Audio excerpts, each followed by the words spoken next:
So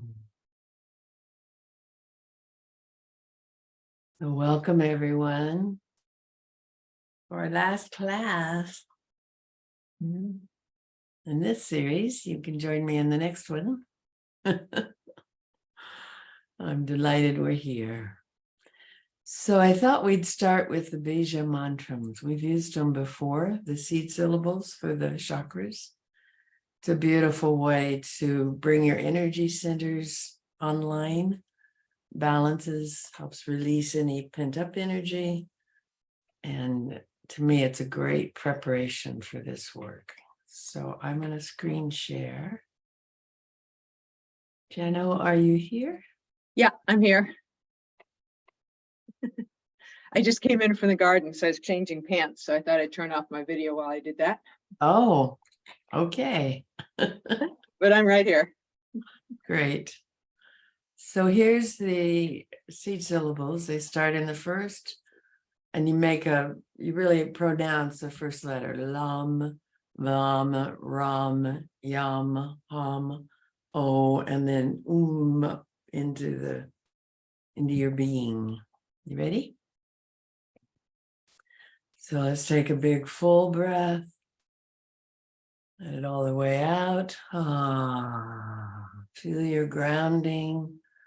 Take a moment to just breathe fully and ground into your body, arriving in now, arriving fully in this moment. Sinking into your body, sinking into your breath.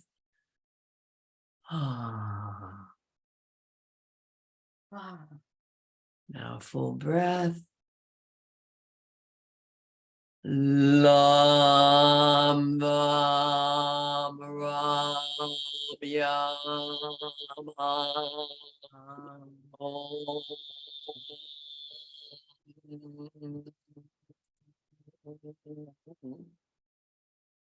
another breath. Lam vam ram yam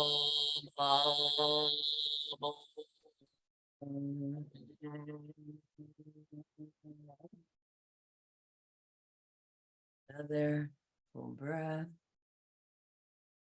Lam vam ram yam.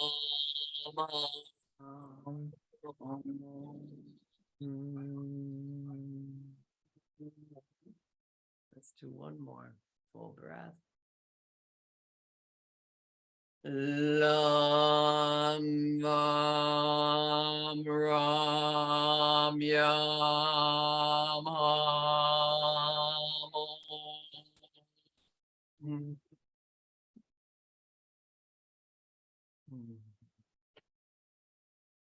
Notice how you feel.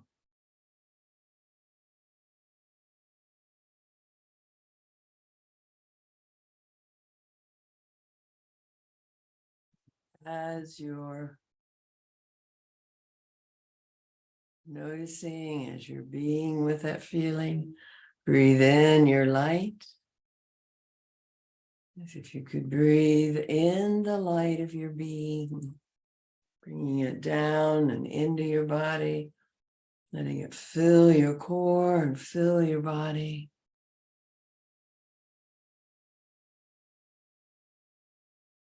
Letting the light serve you from above and the grounding connecting you into the earth.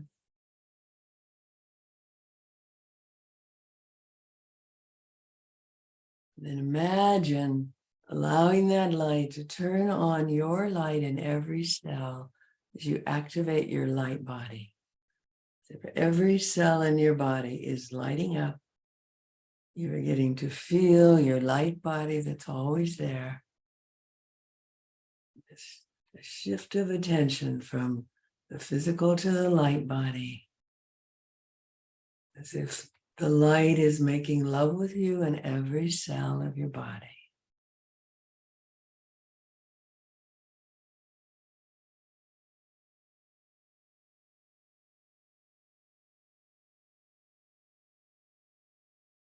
Putting your hand over your heart, bring yourself into that sanctuary of your heart and ask, what does your heart want most for you today?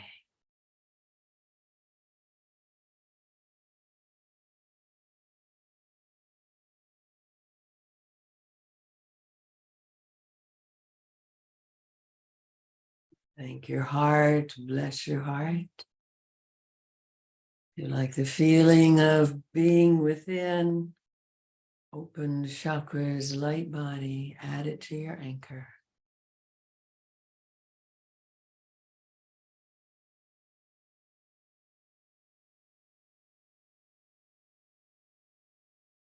Slowly open your eyes to the circle.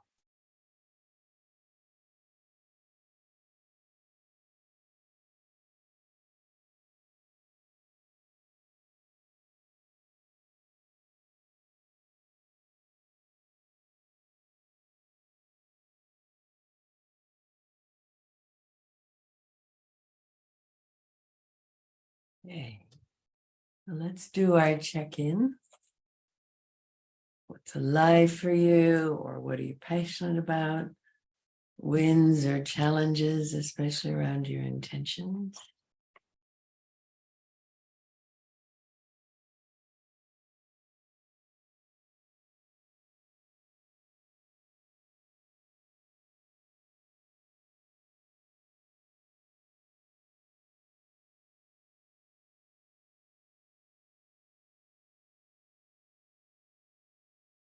And who would like to go first?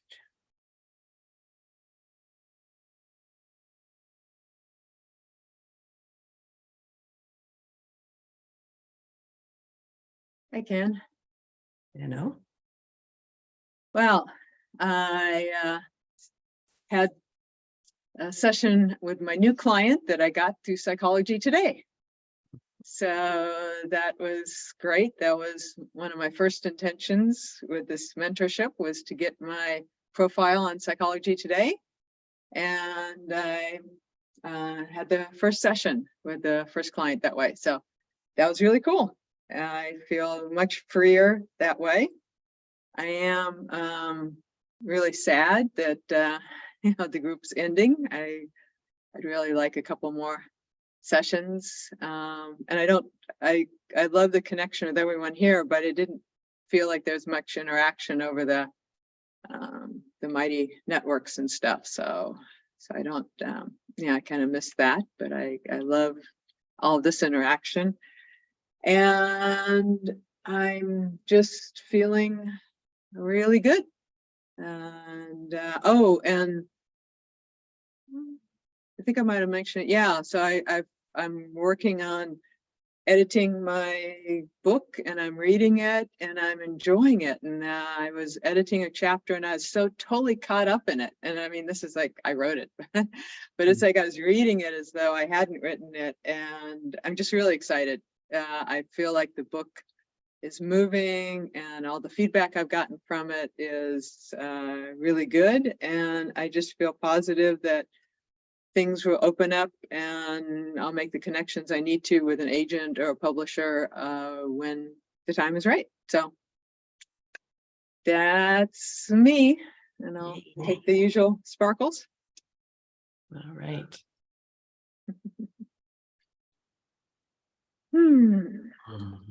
Thank you.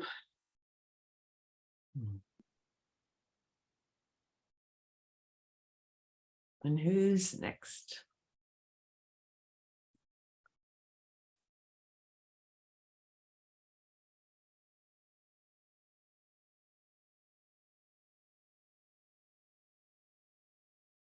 Brooke? Hey everyone. Let's see.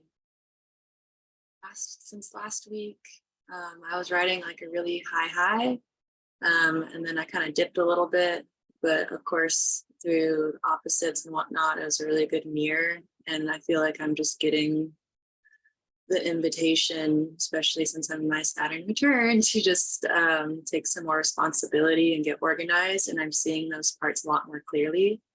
And I got a lot of clarity on what to kind of just focus on amidst all the chaos and the 3 different creations and whatnot, with that marketing lecture that we did a couple of sessions ago.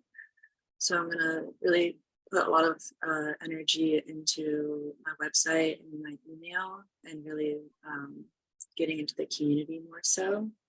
Sometimes I get really overwhelmed with social media, and that just didn't, it felt like a lot of, it just felt really chaotic to me. So I wanted to start somewhere simple and build my funnel. And like, those are things that I can own, whereas social media, it's something different.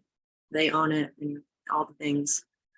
Outside of that, I'm really being challenged with my soccer team, because it's like 18 teenagers that are just entering puberty. And so it's been a lot of challenge to even just hold their focus and then be able to cultivate an environment to find their fire. We have a tournament this weekend and I'm really excited for that. Otherwise, life has been really beautiful, and I feel like a lot of things are redirecting back to nature, back to our roots. And I happened upon this series called Anastasia, the Ring Cedar series. I don't know if anyone's heard of it, but it's a beautiful just reconnection back to our roots. And it was something that, as I was reading it, it had the same feelings of when I first started studying Ayurveda. So I'm kind of following that whole rabbit hole right now too.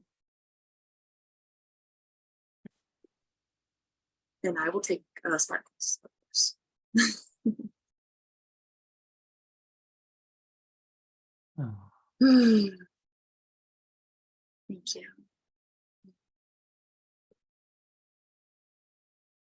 beautiful. And next.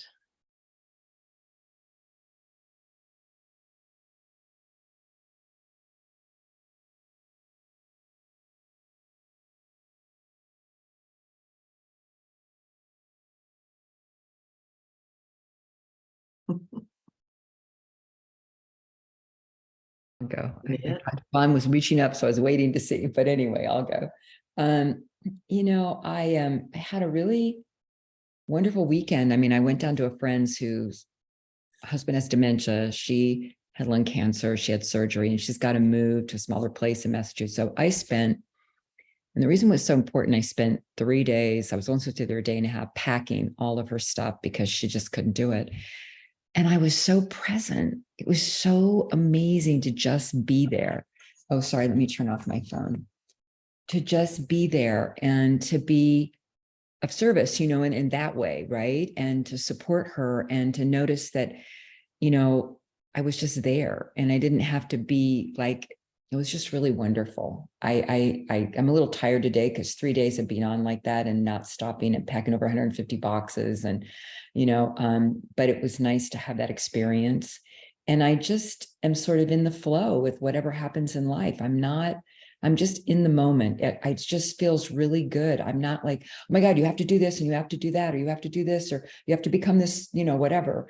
I'm just in the flow and things are happening. I got invited to this amazing group of people, Australia, England, Arizona, and here. And we were these people that are, doing the work, and we're having this conversation about this group they want to create, and I'm invited in.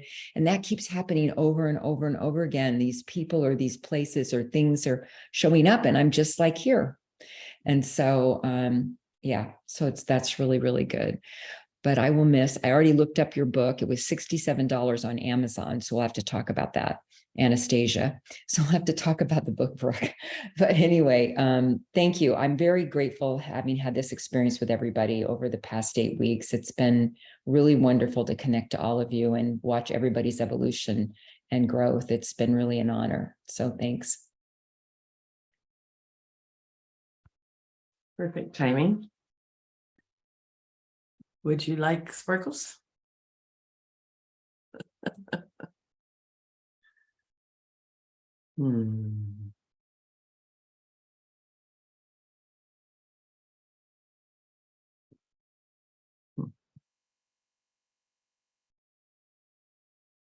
Sivan? Yeah, I mean, I'll start with my private life. because this is like a very, very effective. My son is turning 17 today, and also in the afternoon he's going to his mother, and tomorrow he's leaving with her to college in Portland. So it's like a bittersweet timing, and it's really I can see that the more it's coming, the place of I'm saying goodbye, the more like it's heavy. From one, it's like such a mixed feelings for me. Yeah, and the professional side, I'm so busy. I have a ceremony coming up, 2 ceremonies coming up this weekend, and the next weekend, 2 more ceremonies. I have people talking with me about privates, and it seemed like things shifted. Things really shifted. So I'm so grateful for this group. I'm so grateful to meet each and every one of you and experience. And again, thank you for having me as a man, really. And I would love to take sparkles.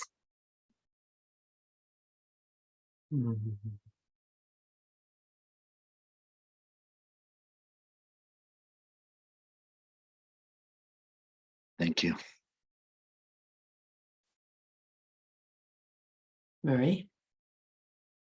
So I am sad to see this closing, and I am going to spend more time on the Mighty Network, hopefully connecting with all of you, because I will miss you. I have gotten so much out of this. I'm sorry you're hearing my dogs because there's somebody working in the garden. Not a problem? Good. Don't hear them. Good. So the intention was to figure out how to promote myself. And part of that was how to even speak about myself. And I have gotten so clear on that, who I am, what I do, how to speak about it. It's, in fact, I have my 30-second talk, and maybe at some point I would like to share that with everybody and get feedback on what it is, because, well, we'll talk about that later. Anyway, more than that, discovering how hard I've been on myself with judgment was amazing to me. I had no idea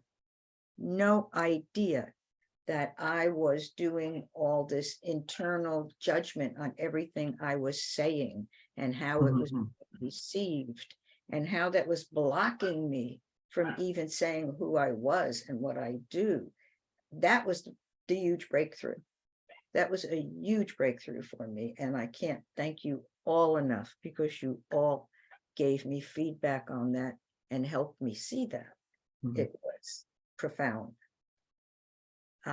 So I'm on my journey, and I'm excited about it. I'm alive, I'm awake, I feel good about it. Yeah. And thank you, everyone, for being part of my journey. And I would love some sparkles.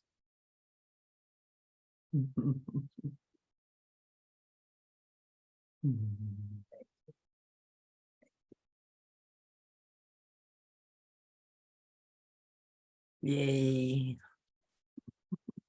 Huge.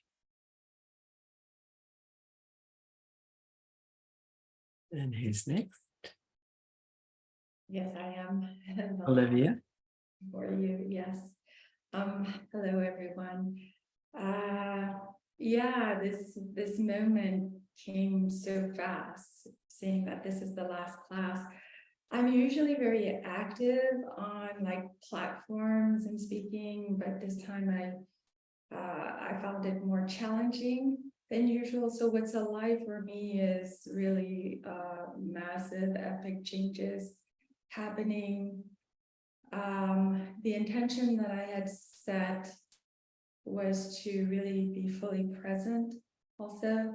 There were some other intentions that I'd set, but I remember just having the presence when things do not feel so great, and when things do present themselves as challenges or adversities or whatnot, to be really, really present with that. So the universe has been gifting me this and taking things little by little, and I find myself in a place where I'm like observing, which is a different place than I've ever experienced.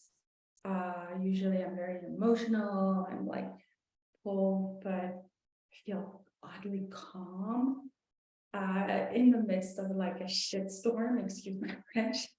I feel really, really calm, and I'm like, ooh, I don't know, it's a little eerie, but I'm so grateful I got the opportunity to meet all of you, and hopefully, as Marie stated, is to go back and become more active in Mighty Network and stay in contact with everyone through that way.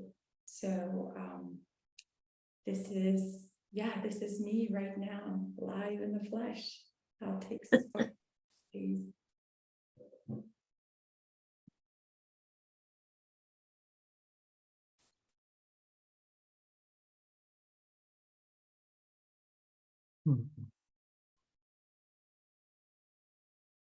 Thank you.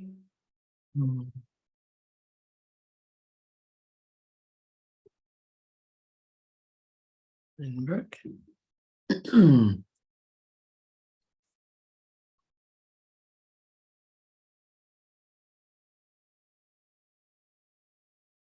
Brooke, are you ready to check in?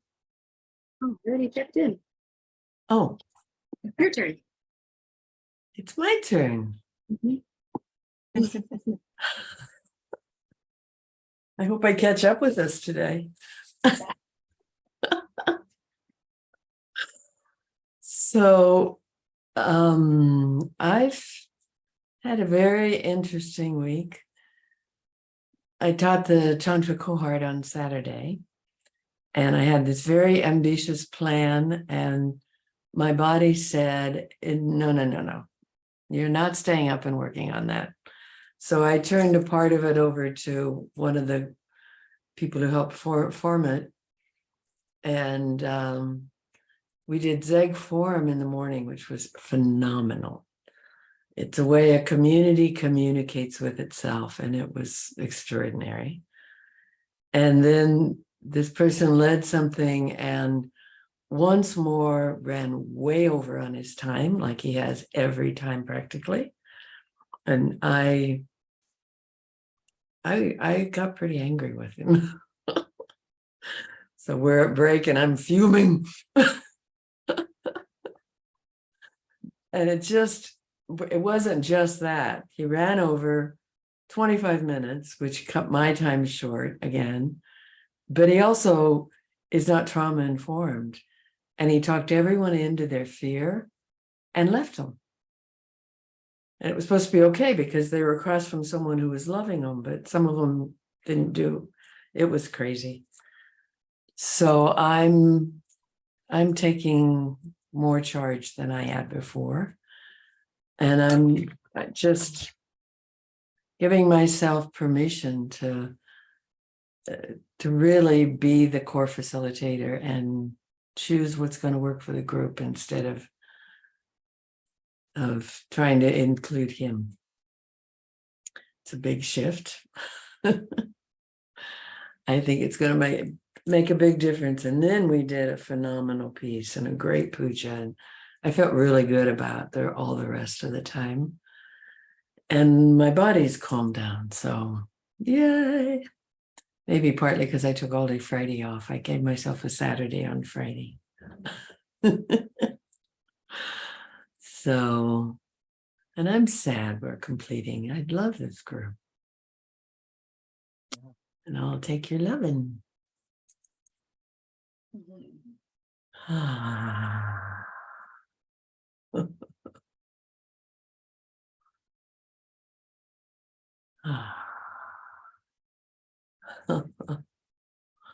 Thank you.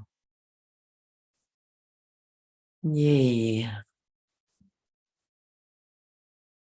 A couple lights. So I want to do a little bit of a program and then just have some time if there's anything any of you want to ask for or whatever would help you feel complete with our first part. And then I want to give time, go to break a little bit early and give time to the council and some closure. Okay. So the world's full of chaos. That is not true. More now than ever. So many changes, so much being sparked, and everyone I know practically. I told you I'm not great at timing. It's so funny.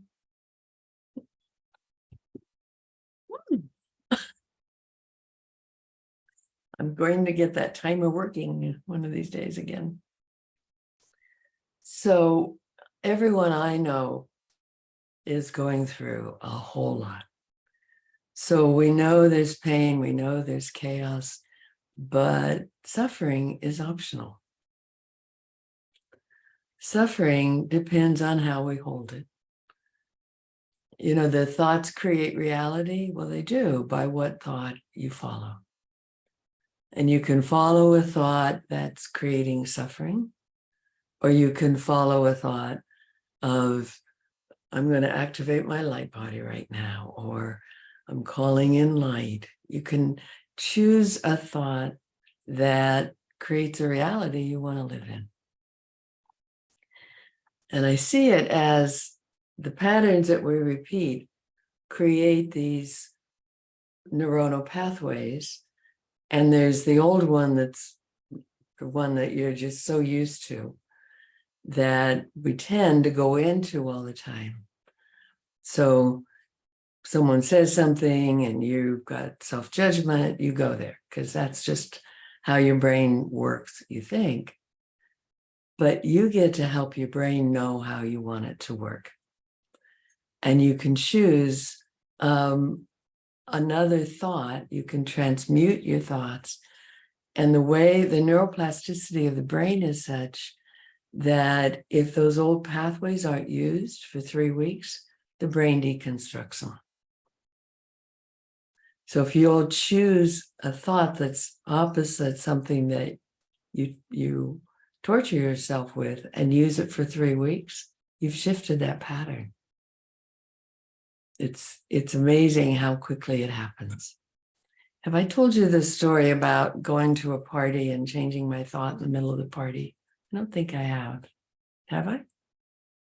Great.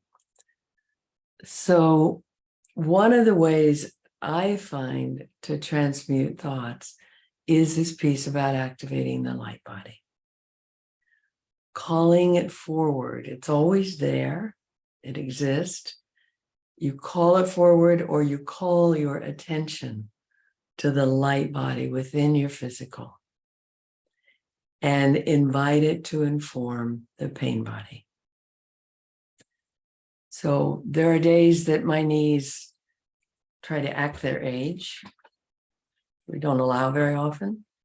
And what I find is I might think they hurt too much to go walking, or I'm walking and they hurt too much to come back. So I just tune into my light body and I walk on my light body legs and the pain's gone. And I have less when I come back.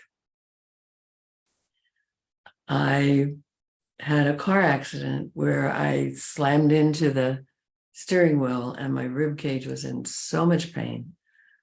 And my beloved guide and ascended master that I find so delightful said to me, meet me in the light of our love. And I just went into the light of our love and the light of my pain, of my light body, and I could sleep. It's so amazing how it gives you that shift away from what we think of as reality in our body. And it also feeds the body the light that it needs. I might have a sudden headache, which is often someone thinking of me or I have a particular person I work with who has a lot of headaches. I might suddenly feel her headache. And first of all, I just say, not mine. And then I go to my light body. And then it has nothing to hold on to. It disappears.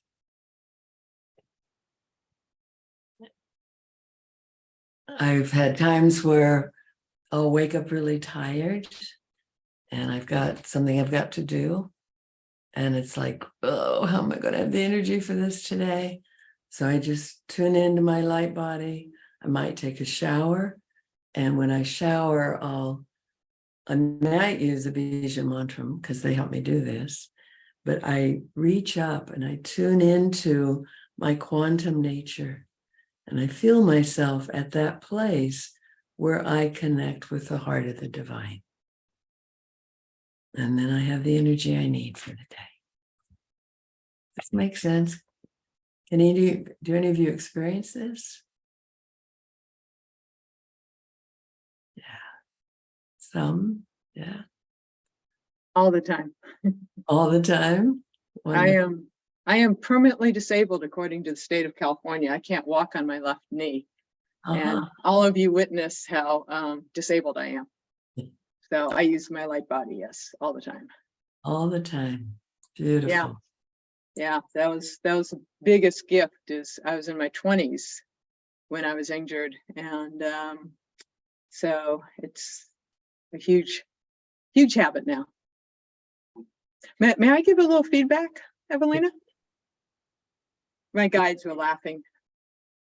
If that's okay. Yes. Yeah. When you started this beautiful talk about how what we think, has such an effect, you actually started it by calling it a time of chaos. And my guides laugh at that because they say, this isn't a time of chaos. We're coming through. This is a time of expanding love. But so many humans are tied into the myth that I think comes a lot from Christianity, that things have to fall apart before they get better. And my guides think that's really a funny human construct because things get better to get better. So anyway, they were laughing, and that is fun. So I think this is a time of amazing love coming through, and a time of coherence, according to my guides and me. So. And you. Great. I think it is a time of expansion into our multidimensional self. And so much attention is here from the realms. So much guidance. It's like they're walking us into this more expanded experience of ourselves. Yay. Brooke, did you want to offer something about this? I just think that this topic is so relevant because I've just been struggling with a lot of different pains with my body, being a soccer coach and playing in college and all that. And I've just been like it feels like I've just been in a battle with like the belief that I'm always going to be this way or whatever. And I just keep getting the message to ask for help and to ask for my spirit team to help me. So I'm really excited to kind of just hear more about this and practice it some more, because it feels like the most shattering thing about kind of like waking up is like the belief. You can really believe, with a pure heart and pure intention, then it really does make a difference. So it feels like we're just kind of like, for me, I feel like I'm just on that path of like dispelling those beliefs and really believing that my body can heal itself and I'm not stuck in the pain that I've been experiencing. Beautiful. Beautiful. Marie, did you want to say something? Well, my question would be, or I would love you to describe when you say you go into your light body. What does that how do you do it? And what does that exactly mean? Are you visualizing something? Are you asking for something? Are you stepping something aside? I would love sort of a blueprint or a pattern or a way that someone could access their light body. If there's steps to do, or I think I might be doing it, but I would love your description of how you. Mhm, mhm. When I first began, I would see it as calling in my light, which we've done many times, but seeing it like a little lantern turning on in every cell. And that would be like a fun visualization that just cell by cell and turning on this light. Now it's just a shift of focus. Now I'm feeling kind of, no, not quite where I want to be, and maybe a little achy. And I just shift my focus to my light body. So it's hard to tell you the steps because it's just, Okay. so let's just try something, okay? Bring yourself into your core and tune in to the radiant heart of your soul.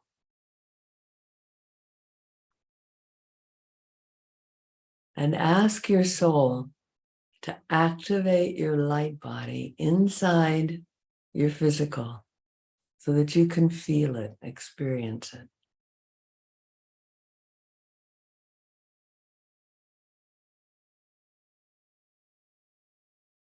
And ask your soul to make your light body very bright and vibrant.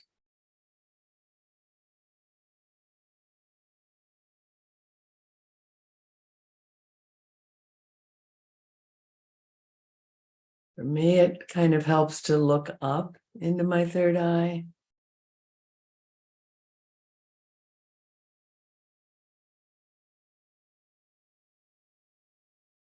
You might think of it as your soul body, your etheric body.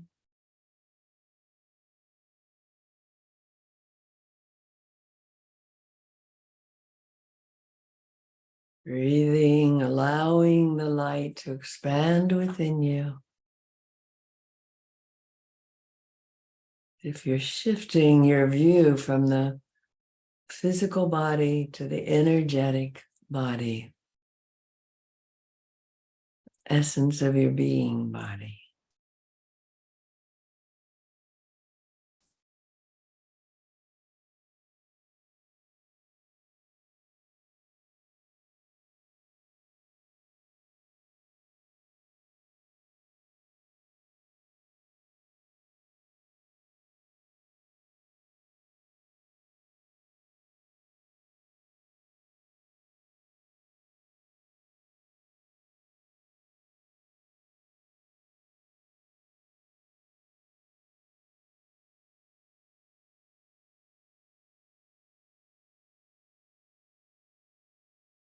Feels to me I'm opening more to my intuitive mind, a higher mind.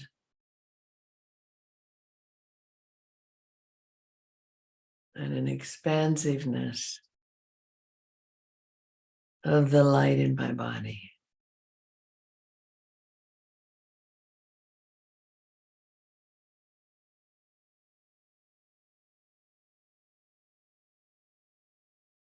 So, let me know if you're feeling it. Just raise your hand if you're feeling it. All right.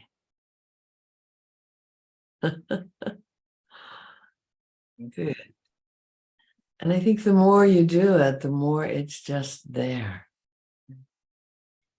I think that I was actually always experiencing it somewhere around and outside of me rather than inside of me. So Mhm. that was a shift for me, a big shift. And Mm. I have to say, I sat down with a low backache that I no longer have. All right. It's sitting now in this light body is a beautiful shift. Thank you. You're welcome. Yeah. Dano? Um, I have an exercise that I do. It's a brief one to help people use their light body. If you want, I can share it, or I can, share it another time or something, or somebody can contact me individually. I think we're yes. Yeah, share. Go ahead and share Okay. it. So I work a lot with Aikido, martial art. That's a nonviolent martial art, using the energy body. So one of the things, this is just my mouse, everyone has like a mouse. So imagine sitting there. So one practice to do is to imagine this is really heavy. Feel your hand just physically having to pick up the mouse, and no energy at all. You're just having to pick it up, and this is the heaviest thing you can imagine, and feel it that way. And then do it, go into the space Evelina just gave you. Feel the energy, feel like the angels are actually going to levitate this mouse up with you, and then pick it up and notice if it feels lighter. And I've done this with somebody who has severe arthritis, and she uses that now to pick things up and move things around that she couldn't move before. So it's just a simple little practice of just imagining this being heavy. And there's a little joke, because my Apache teacher taught it to me, and he was with this big guy, and we were setting a medicine wheel, and the guy went to pick up this stone about this size, and he couldn't pick it up. He's just like, what, I can't pick it up. And Red Eagle's laughing at him, and he goes, what, you're a little weakling there. And Red Eagle had made the stone super heavy and connected to the earth just by standing there. And then he released it, and it was like, the guy almost threw it into the air. So it's just a fun little practical thing of just making things light or heavy, and that activates your light body. So. Mhm. Okay. Yeah. Beautiful. I think Brooke had her hand, and then Juliet. Thank you, Jenny, for sharing that. That's like a nice little energetic trick to use that I'll be looking forward to. I had a question about like when I was experiencing light body. And this happens in meditation too, but like I feel like there's like a wave, and like I rock to it, and it's like when I'm in that space that it's like it feels really healing and whatnot. So I was wondering if you can kind of speak to that, because I need my mind to chew on something a little bit. It's like, what's going on?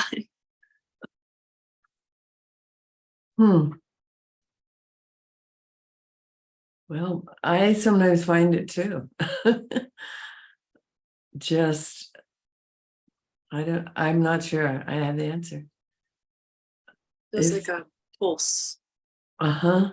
like you're kind of like in the pulse of the cosmos almost. And it speeds up and slow down. I can do different directions just depending on like what's being experienced. Mm-hmm. Yeah. I'd love to ask the council when we get there. And Juliet. So what, I just have to respond to what you said, because it's your body is actually responding. If there's nothing to do, it's your body's way of moving energy. So your body's just reacting to the energy flowing through you. And so your body is allowing you just move with it, because your body's just saying, oh, there's new energy. It's a different light body. It's not my body. It's just you moving with it. There's nothing to do. That's what came through as soon as you said that. So hope that's helpful. But yeah. But I had this really beautiful thing happen while we were doing it. I got this message. My light body said, so I came into my light body. It said, now ask me to show your physical body its light. And that's what I did. I showed my physical body its light, and that shifted something. It's like my physical body is caught in the 3D, whatever, pain, whatever story, whatever it is. And once it showed it its light, it relaxed. It like, oh, that's who I am. So in that remembering, it shifted its energy field. Mm-hmm. So Yeah. that was really beautiful. So anyway. I'll often suggest the light body inform the pain body. Yeah. That's exactly what it was. Yeah, it forms it to shift because it's getting a new vibration. It's getting a new message. Mm-hmm. Absolutely. I had a time when I had systemic poison oak and I had it all over my body. And I had satsang the next day. And I said to my guides, I've got to be not itching tomorrow. I cannot be dealing with this tomorrow. And they just kept talking me into my light body. My light body was showing my pain body that it could let go of this, that it could just let all of that settle down. And by the next day, no itching. I've also several times, the guides will invite someone to feel their dantian just below the navel, the body mind, which is the dantian and the nuclei in every cell, and to feel ask the body mind if we can bring a new template into the pituitary for how to heal whatever they're wanting to heal in the body. And we literally the guides download into the pituitary and the pineal a new blueprint. And I've had this funny image of seeing the pituitary laying out these blueprints and going, now I know what to do. Because it's the master gland and it's going to send that signals to all the other glands and the whole body. And again, that's letting the physical be informed by what comes in from the light. A little different than light body, but it's very potent. And it allows the person's healing to operate on a new template.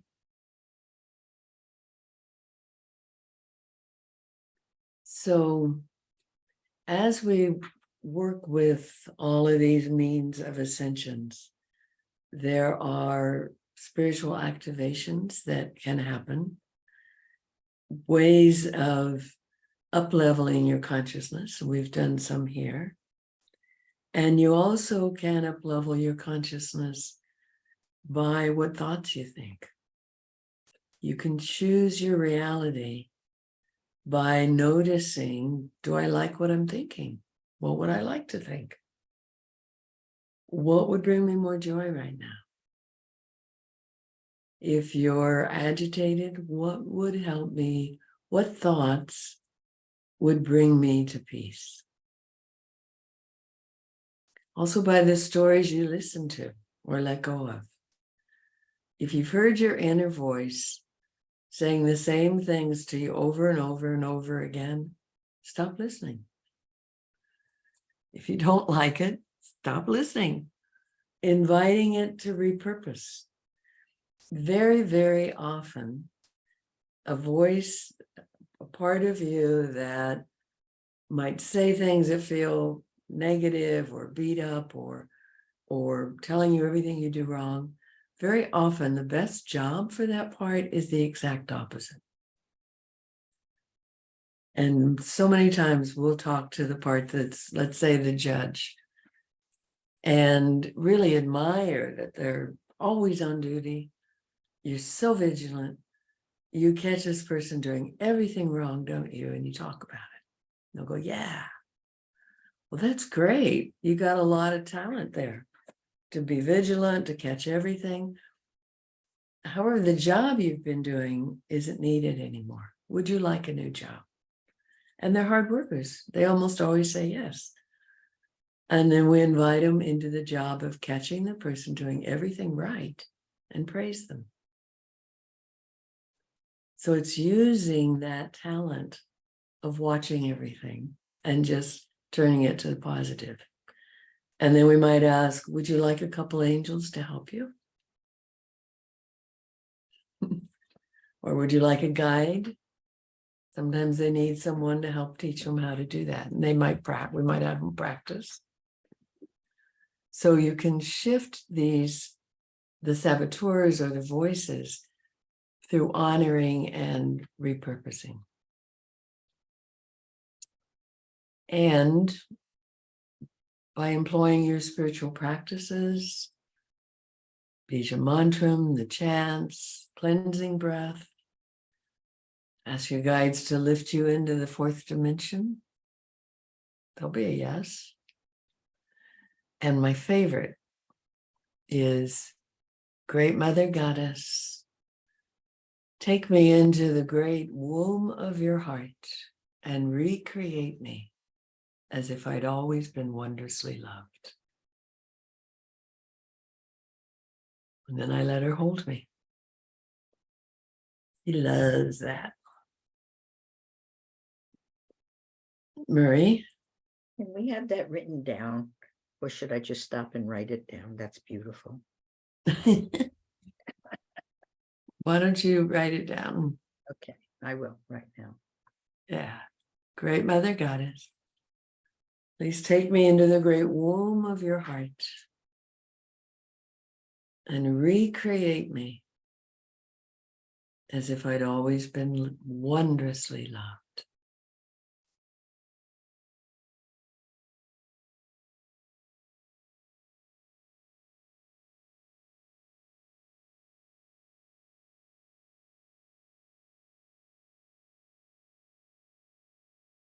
I wanted to say a little bit about the quantum field. The quantum field does not have a location. It's a state of consciousness. It's that level, we think of it as higher, but it is a very high vibration. It's where our spirit lives, that is untouched by incarnations. So when we work with the quantum energy, the quantum field, we're working with the part of our being that is pure essence of spirit. I've enjoyed some meditations where you go out into the quantum field and you feel like you're floating among the stars and the planets. I don't know if any of you have experienced that. It's extraordinary. Yeah. You've probably touched these rarefied states in your meditations, in your channeling. I think it's where the light language comes from, is the quantum field. And again, you can call yourself to that quantum field. You can open to the quantum field. And then you can work within the quantum field. Quantum time is very different from ordinary time. So how many of you have done the scalar light activation? Maybe. So the quantum field, when you do, you can call in scalar light from the heart of source, which brings it in from that quantum field. And it's adaptogenic. It works for everything. It just brings whatever you have to balance. Scalar light, scalar waves create a 0-point field. It neutralizes electromagnetic energy, it neutralizes EMFs. For that time you're in the scalar waves, there's no pull on you from all of these electromagnetic things that are always in our space.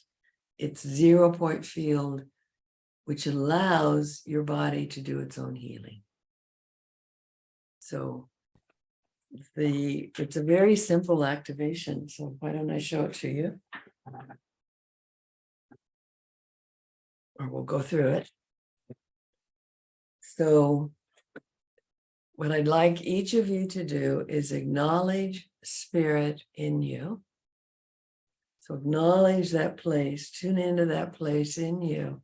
It's pure essence. And acknowledge that you have that place. It's pure essence, connected to source of all that is. Acknowledge our spirit. And then we acknowledge spirit in each other. So acknowledge that each of us All 7 of us exist in that quantum field, pure spirit, pure essence.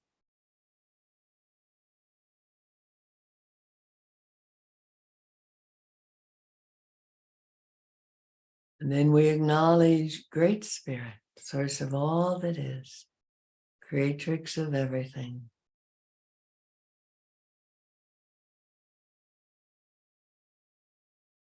Again, as I do this, I'm finding myself looking up into my third eye, as if I'm looking up into Great Spirit. And then we ask from the heart of Great Spirit for scalar waves of light to wash through us, waves of grace, scalar waves of light to wash through us, to wash us clear, surround us, wash through our body, wash through our subtle bodies, wash through our environment, washing us clear.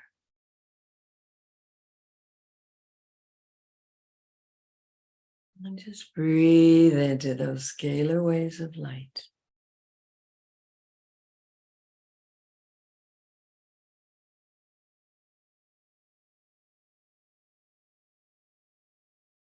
You might notice that as you feel the scalar waves, maybe even easier to feel your light body.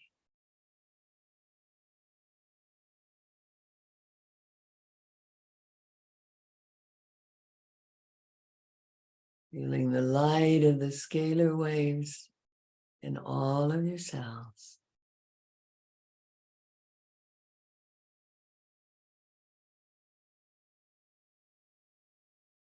And breathe.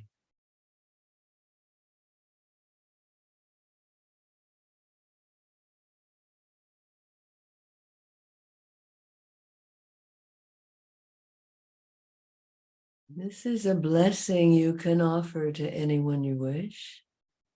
So if you wish to bring someone into scalar waves, you honor their spirit, that in them which is pure essence.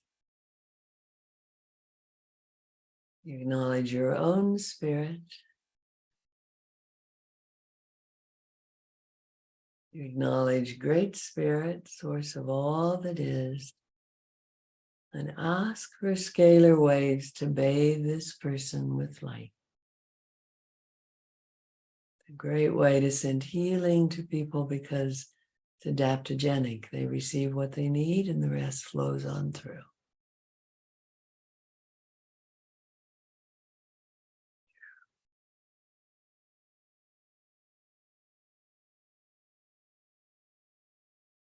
And letting yourself complete with that. You can let them keep flowing if you wish. So how does that feel?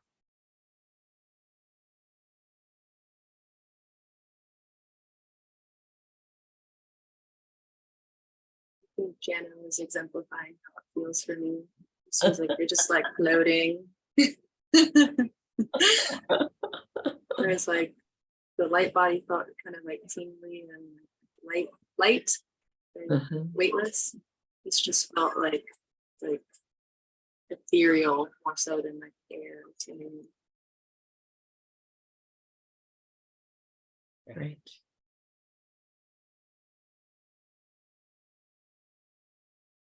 So one of the uses of the quantum field is if you've got something going on that you want to clear or heal or shift, you can imagine a time in the past. Let's say you want to feel more grounded, more love, really sure of yourself. You think of a time in the past when you felt that, and you see that and you make it really bright, really clear, and then you pour that into now. And then you imagine a time in the future when everything's resolved, and your life is the way that you absolutely desire it to be, make that really bright and clear and pour that into now.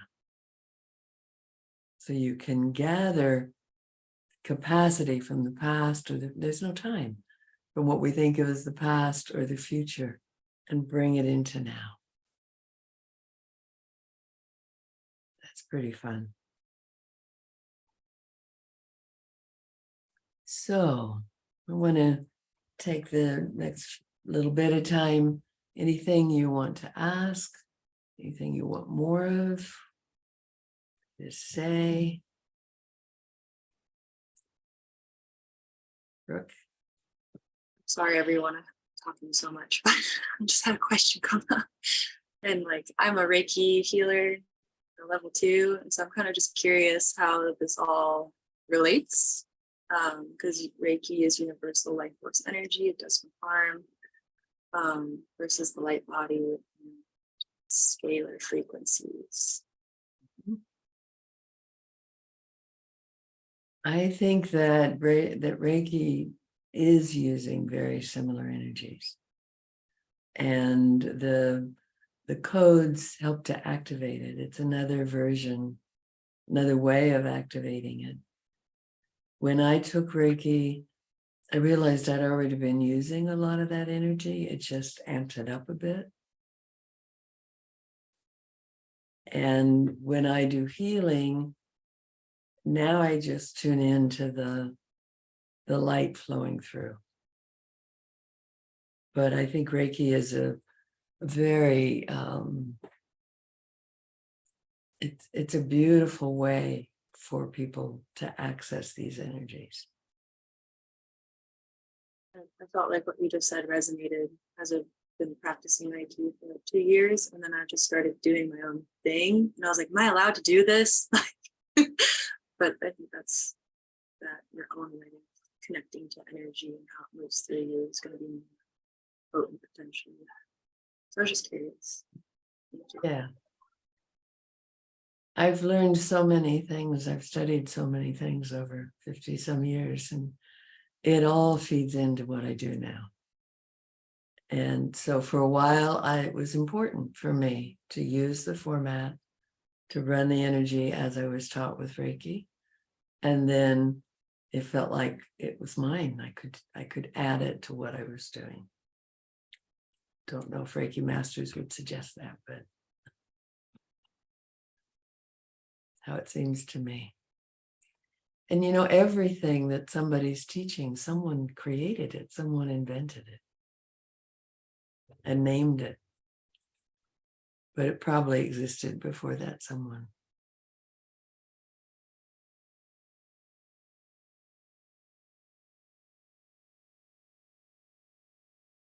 Any other questions, offerings?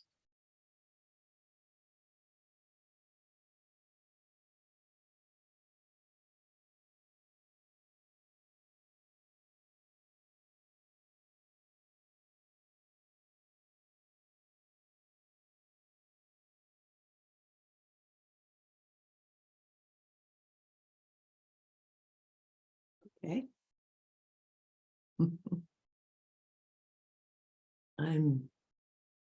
Where did Marie go? I don't know. She'll be back, I hope. Yeah. One last question, maybe, but there are these things that I've been seeing online, and they're called Heelys or something like that. And there's these little devices that emit different frequencies for 0 point or things like that. And I'm like, my curiosity is piqued, but I was just curious if anyone here has heard of those, or like any devices kind of like that, and if they're kind of legitimate or experienced it or anything along those lines. I know Evelina went to that 0 point frequency healing center. So their whole entire spiel is to make it accessible to people, even though it's really expensive. Like it's like $1,000 for like one of these little devices. But it's on the precipice of quantum, using frequency as a quantum healing mechanism. Mm-hmm. And what's it called? Healing? I can put it in my Oh, the networks. healing devices? I have Yeah. that device. I have the device. What do you think And of it? Well, I used it for a little while and then I stopped using it. A lot of people liked it, but I decided that it required having like frequencies on that, like my computer next to me. And, so I decided it wasn't worth the money I spent on it. That's what I decided. I got the iTerra wand. I did that. I've got the Healy device. I've got green lasers. I've got all sorts of stuff. So I've tried them, but now it may work for you. Some people loved it, but I just didn't think it was, it didn't feel right for me. So, I felt like, oh, go ahead. I tend to find that a lot of getting devices very often, I only use them for a while. Yep. And when I tried someone else's Healy machine for a bit, it seemed so complex. And then I was tied to a machine. exactly. And it's like, I'd rather access the light directly Mm-hmm. rather than having to sit with something and program. And it felt roundabout to me. And some people swear by them. I've also had a Beamer for a while. I have a Beamer too. Yeah. And I liked it. I felt I got benefit from it. But again, I had to lay down on it and spend 20 minutes. And Yep. It's like you have to be there. You have to do, instead of just, I love what you're teaching us. It's like it's here. It's already here. It's just like, take it in. It's like you don't have to invest in all these things that is going to give you what is already here. mhm. So thank you. The other thing is just be on the earth and without shoes. There's a great documentary on called I think it's Earthing movie Yep. about the science of grounding. Mhm. And it talks about how when we started having rubber in our shoes, it disconnected us from the earth and from grounding. So walking barefoot is free, and just connecting to the earth that way. It's because I bought some of the stuff too. I actually bought it for my cats. It might calm them down, but well. So I just go back to the earth and taking off my shoes and being barefoot. Best way. You're right. The device I do really appreciate is one that ameliorates EMFs. It's a little pyramid. I have it in the room where I sleep. And since I've put that in that room, I sleep way better.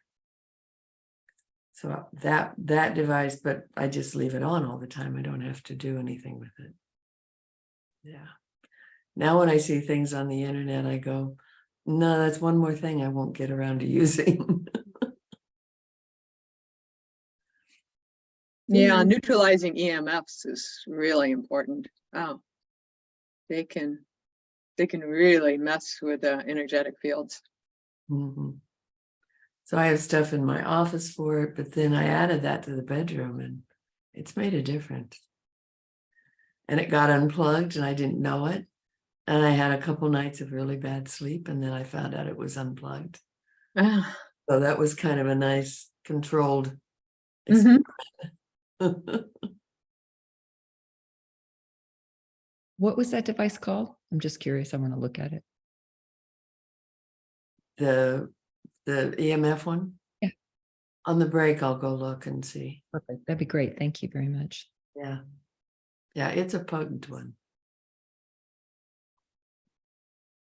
I was kind of asking about the Healy stuff too, because I don't know if you have experienced this, but when you go to certain places and whatnot, the energy just feels really heavy. And the place where I moved to with my boyfriend out in middle of nowhere, Alabama, has had just like a lot of trauma on the land. And so it's just every time we go there, it's like you almost have to like acclimate to the heaviness. And sometimes it's just like you just don't want to do anything when you wake up, and it's hard to, like, I'll put a bubble around, but it would be nice to just have something on all the time, or like protect the house or something like that. So it's Mhm. just curious if anybody had any insight into that or if experienced it. I'm going to send you a private message on a woman who lives in Birmingham. You live in Alabama, right, Birmingham? Yeah. She lives there and she does the Lotus of Life activation on ley line, clearing lands. So Oh, yeah. I'm going to Yeah. have her, you got to clear your land and she can come do Okay. it. Her name's Lee. She's phenomenal. So I'll send you private information. I'll connect the two of you. Thank you, Julie. You're welcome. that was my hit too. The land needs to be cleared. I moved into a house in Austin, Texas, and I was fine in the house, but every time I stepped outside, it just felt awful, horrible. So I talked to someone who was a land clearer, and we found it had been the site of an Indian massacre. And because so many of them had died not, in an honorable way, they were caught in time. And so we helped all those spirits lift up, and then all that energy was gone. Actually, it was in the house, and we put a blue flaming, we had Archangel Michael create a blue flaming floor and walls. Then I didn't feel it in the house, but I'd feel it the minute I'd step outside. So then we cleared the land. I think that might be your answer. More permanent.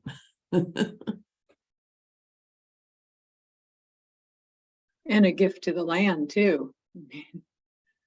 And to the spirits you clear. Yeah. Okay, shall we take our break?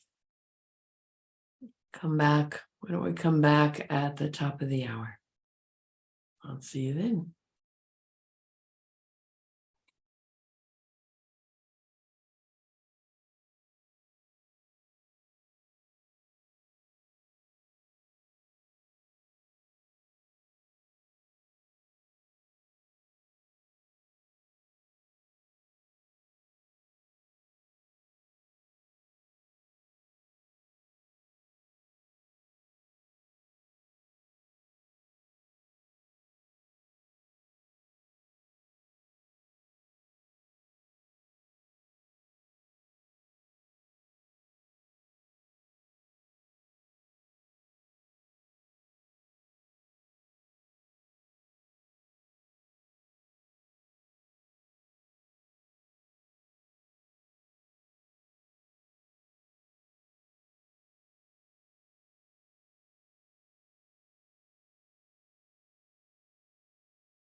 the guy do anything about the ants in the corner, or did he say no? What did he say about it? No, he was real concerned, and he said, anybody get bit? And I said, yeah. He says, anybody have allergies? I said, no. He said, I'll take care of it. Great, you showed him where and he went there. Marie, you're on speaker. We're hearing everything you're saying. You're not muted. Oh, sorry. Okay, just so you know, sweetie. Okay. On the lower left-hand corner, there's a button that says mute. And you just press on that. Lower left corner mute. I'm not seeing it, but let me get back in. There's right next to where start video is, right next to that, there's this little speaker, a little microphone that says mute. And when you press that, it says it mutes you. No, she went out.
Coming on back in.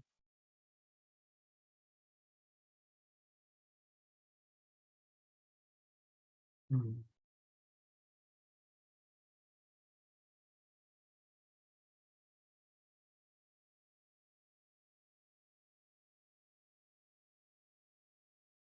Ron, are you here?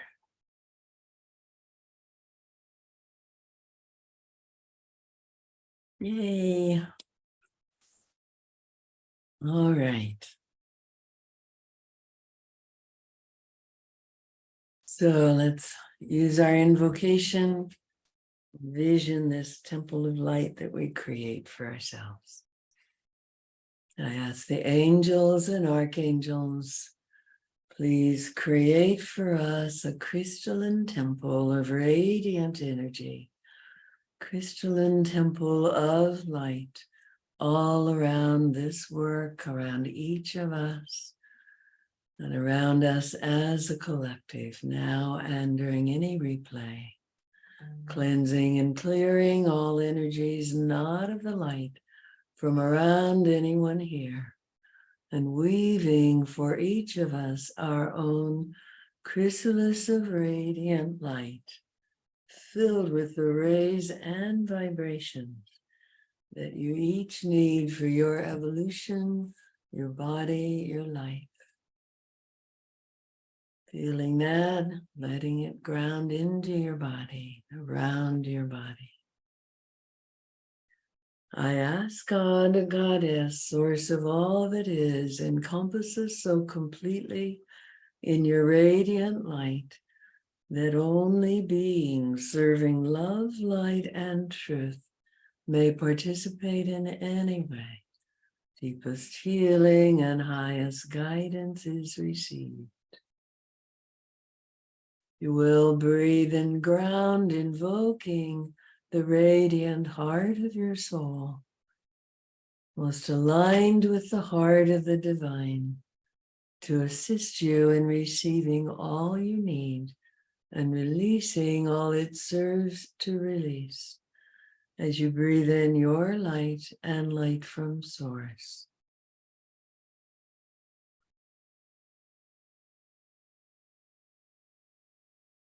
I welcome into this sacred temple the Council of 12.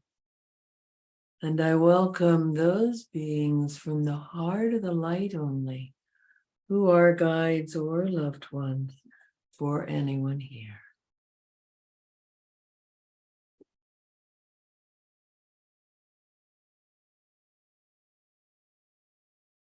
Greetings, dear ones. We greet you, we bless you. We're honored to be with you, honored to be with your lovely guides and angels who come in great numbers these days. And we're very pleased for you and with you for the progress that each of you have made in this time together. Congratulations. It seems that you're each about to enter into a quantum development in your work. Some of you are already entering into it now. And what we sense in that is that you allow, you might say, the choreography of your life to happen from a higher level in your being. That you trust that there's a plan, there's a purpose, and you put your feet firmly on that path now. And so you will be guided by source, by spirit. The resources for the path of your greatest heart passion, those resources you need are on that path. As long as you do something else to try to get ready or you avoid, you don't find them. But once you fully commit, you invest your heart, you dedicate your existence to evolving yourself to the fullest and letting that evolve your work to the fullest. Once you definitely commit, the universe rearranges itself to support that commitment. So you may find that you're having chance meetings with people, you're having a conversation, and suddenly the piece you needed gets spoken. You may find a lot more serendipity. When you find it, when you experience it, go, yes, this and more, please. In the Stargate work out of Mount Shasta, they will say, whatever you find occurs that you like, say to the universe, yes, thank you, this and more, please. To keep inviting the beauty, the collaboration of spirit, creating amazing experiences for you. We happen to enjoy that a lot. We happen to enjoy the possibility that one person's action might put a resource in front of another. Or that by just go down this street, you happen to meet the person you're wanting to meet. Or you thought all day, sometime I'll go to the grocery store, and suddenly you're leaving, and there they are, standing in the produce department. Didn't even know you were going to meet them. So you call for serendipity, you say to your guides in the universe, let's make this life as rich and miraculous as possible. Willing to say that?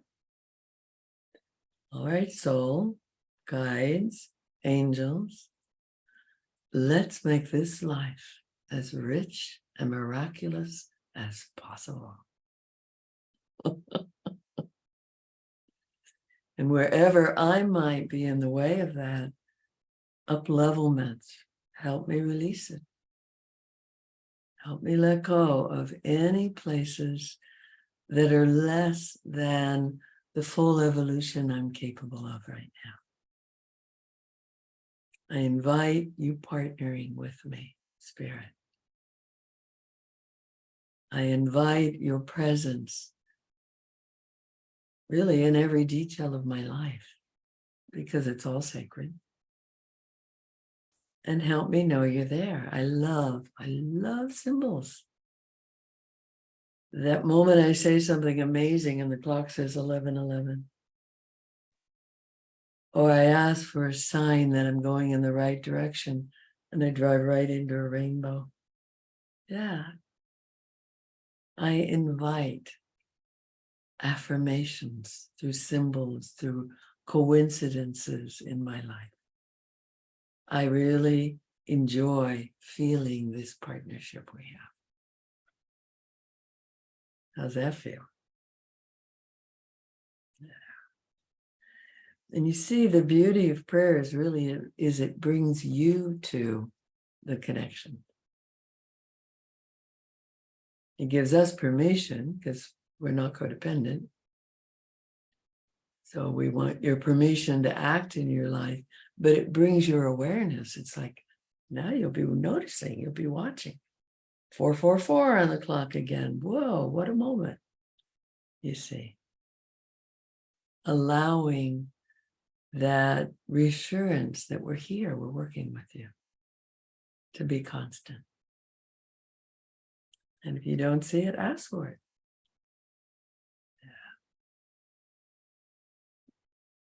We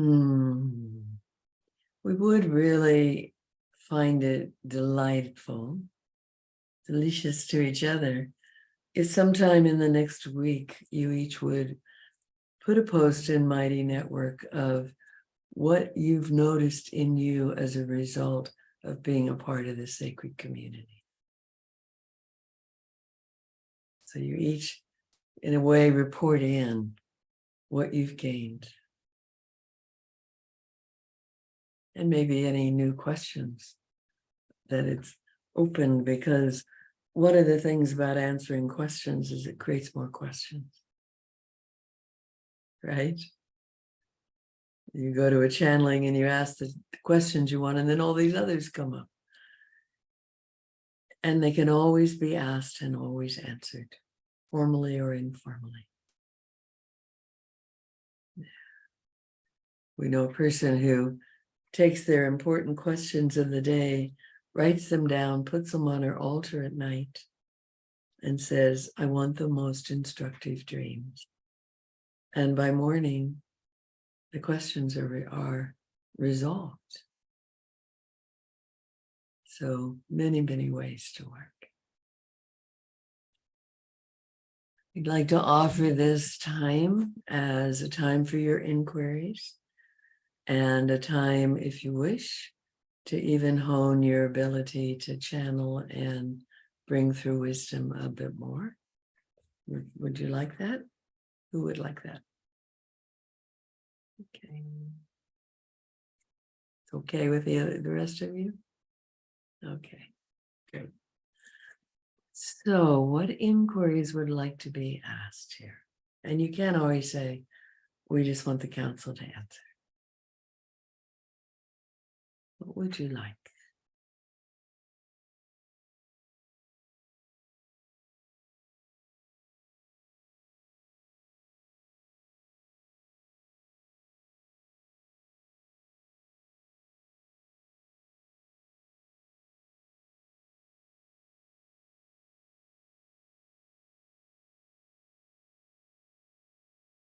Yvonne, we'll be right back.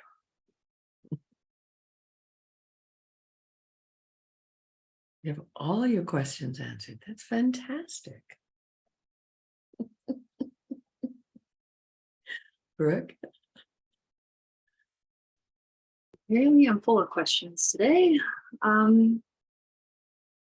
So one of the things that I was hoping to explore further through this entire mentorship is kind of gaining more insight between these two related creations, as sometimes I get confused where one starts and the other begins, and I know that there's overlap. But I've had these two creations called Organized Chaos and Walking Wildlight. Organized Chaos to me and how it came through was organized chaos.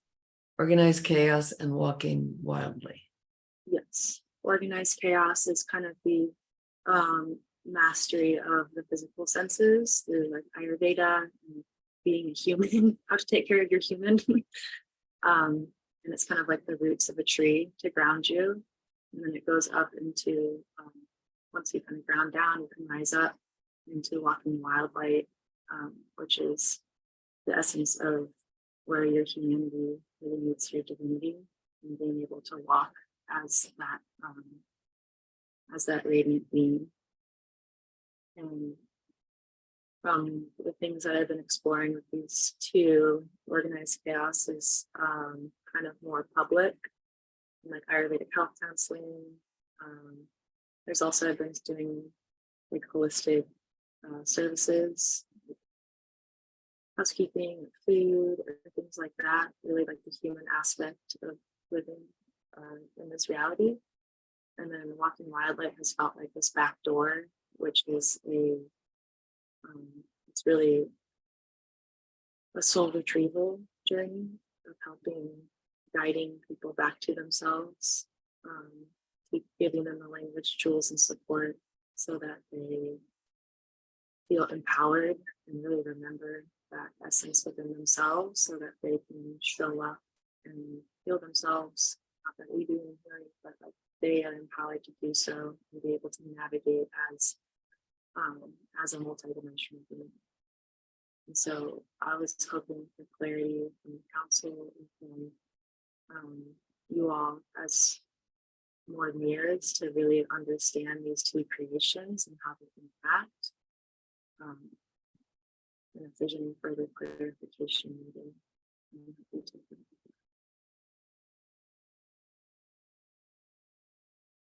So could you hear enough of that? It was a little. It was garbled. It was really garbled. So it was hard to hear. I couldn't, yeah, you were really garbled. Yeah. Can you hear me better now? Oh, night and day. Okay, I am very soft-spoken sometimes. But essentially I'm trying to understand the frequencies of these two creations and where they overlap, and desiring reflection of these two creations. One is Organized Chaos, which is the mastery of the physical senses, and Walking Wildlight is the mastery of your spiritual senses, and bringing them together as the divine human and being able to walk on this earth as what I have been calling Walking Wildlight. And Organized Chaos feels a lot more public, and like doing my Ayurvedic health counseling type of stuff, as well as like holistic housekeeping and how to like even operate on a daily basis. And then Walking Wildlight is more of a soul retrieval program, or not even, I don't like that word program, scratch that, experience of coming home to your true nature, of remembering that light within yourself and being able to follow that light. And it doesn't have to be like radiance is the word. I always say like reclaim your radiance, following that inner light towards your purpose and the way that, the way that you want to express yourself through this lifetime, bringing your gifts, all those different sorts of things. Okay. So tuning in, seeing what Spirit wants to offer to Brooke about these two programs. how they relate, their development.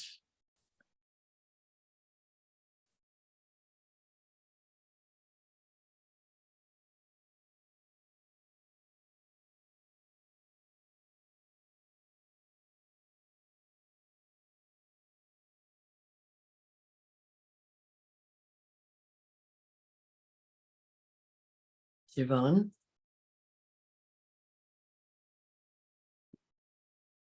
What came up for me, and it's interesting, as Brooke, when you were talking, and it was really hard to hear you, Mhm, and it was like this is the organized chaos. mhm, What came up for me that there's no need to distinguish between these two programs. It's the same, two different faces of the same thing. There's no the physical aspect and the spiritual aspect of you walking towards your purpose is exactly the same, and the purpose is like what is here, what is in front of you right here, right now. All these great ideas about who we need to be, what we're supposed to be is wonderful ideas, but what's here, what's present for you, that's the only thing. I hope this is helpful. it is helpful. I don't see them as, I don't necessarily see them as separate, because it's like how I saw it was a tree, and the roots are like being able to ground yourself into this physical reality, and through that be able to reach out and touch more of the cosmos and more of your multidimensional nature. As I have it marketed though, one is like organized chaos, and one is like a backdoor to this thing called walking wildlife, which is a very mystical shamanic type of journey. And I'm wondering if that's the best way to market it, or to just scratch that and just call it walking wildlife.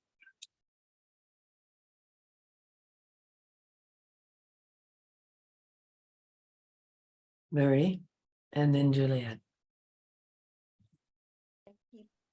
I keep hearing this organized chaos, and for some reason, I'm questioning if there's any difficult energy in the word chaos for you.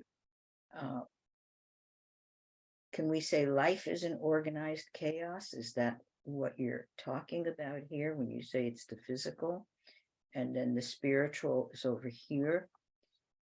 It's almost like being mindful in the moment of what you're doing, and then there's no chaos. The word chaos keeps bouncing around for me as to what does that really mean, and is that distracting you from the work you're doing? That's what's coming up for me. I think of organized chaos as the divine design behind everything, even though that we can't see how things are interconnected, interrelated. There is a greater design at work, and we are, we might call it organized chaos, but it's life. Life is chaotic. Life, we try and create structure for things. And I always laugh because then Goddess Divine just goes and like rearranges everything for a greater lesson to be learned. Yeah.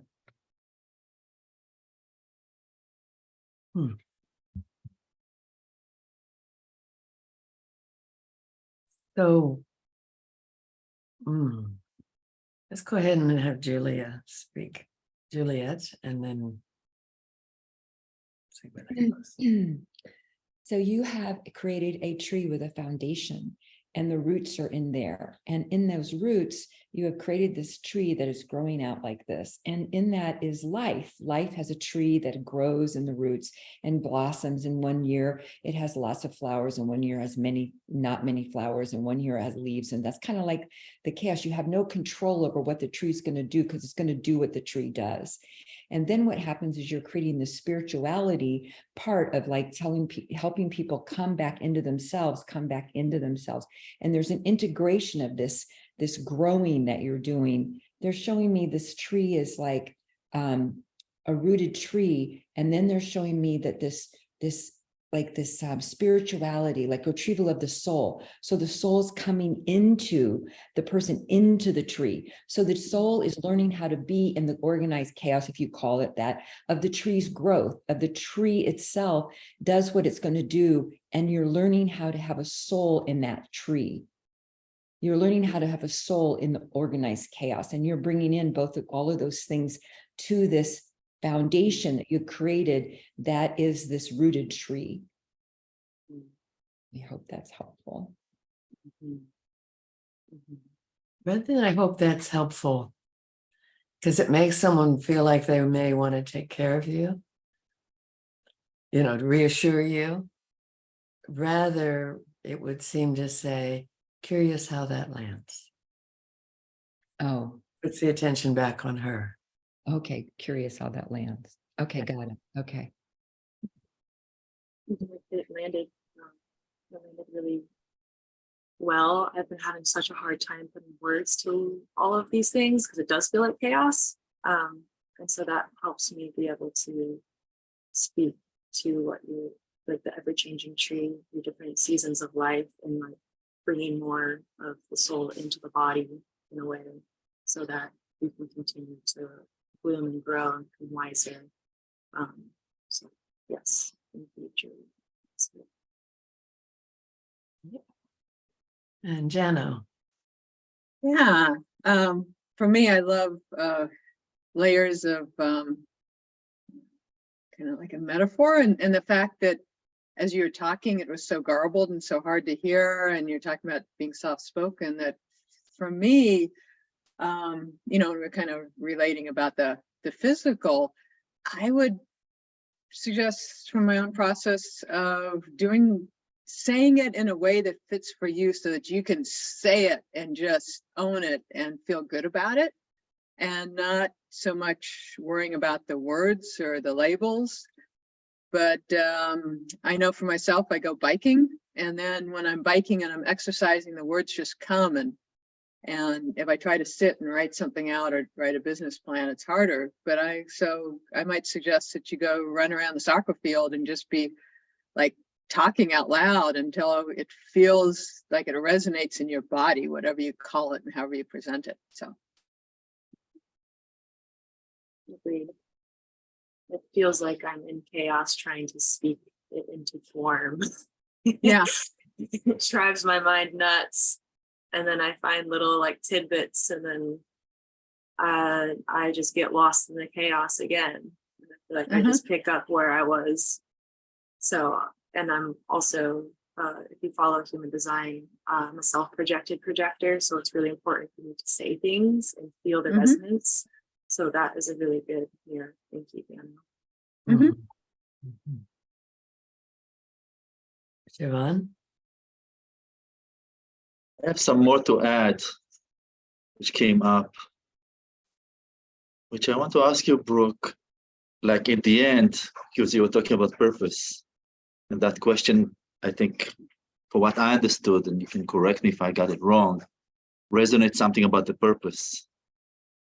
I want to ask you what is at the end is the purpose, because sometimes there's some kind of a confusion between the purpose and between how are we going to get it. And many times we get confused and we think that the purpose is how we're going to get it. So I want to ask you, what is your purpose? I think for this creation and throughout my entire life, I feel like it's been the permission to be radically myself in all ways, and for all of my days, allowing my whole entire essence of who I am to come online and to speak my truth, and knowing that I have multiple purposes. Like I'm a soccer coach, and then I do Ayurveda, and then whatever it may be, and I'm able to shapeshift into all these ways with a heart full of love. The composure. So let me ask you about that. Like the soccer coach, is that the purpose, or is the purpose higher than, like higher in the soccer coach is the way to get to that purpose? Feels like Brooke is frozen. Yeah, she froze. Oh, oops. She froze. What an Well, effect. Yeah. What happened? Well, we noticed that you froze. Yeah, you Oh. froze. What Okay. what was the last thing that you heard Javon was sharing with you? What the role of the soccer coaches towards the greater purpose is what I heard last. And to me, it's like a role or a character I play because it delights my soul to be able to guide and to teach and share towards a greater purpose of being connected to these kids and to this community in all different ways. When you look for purpose, perhaps if everyone who received this work got exactly what they wanted, what would it be?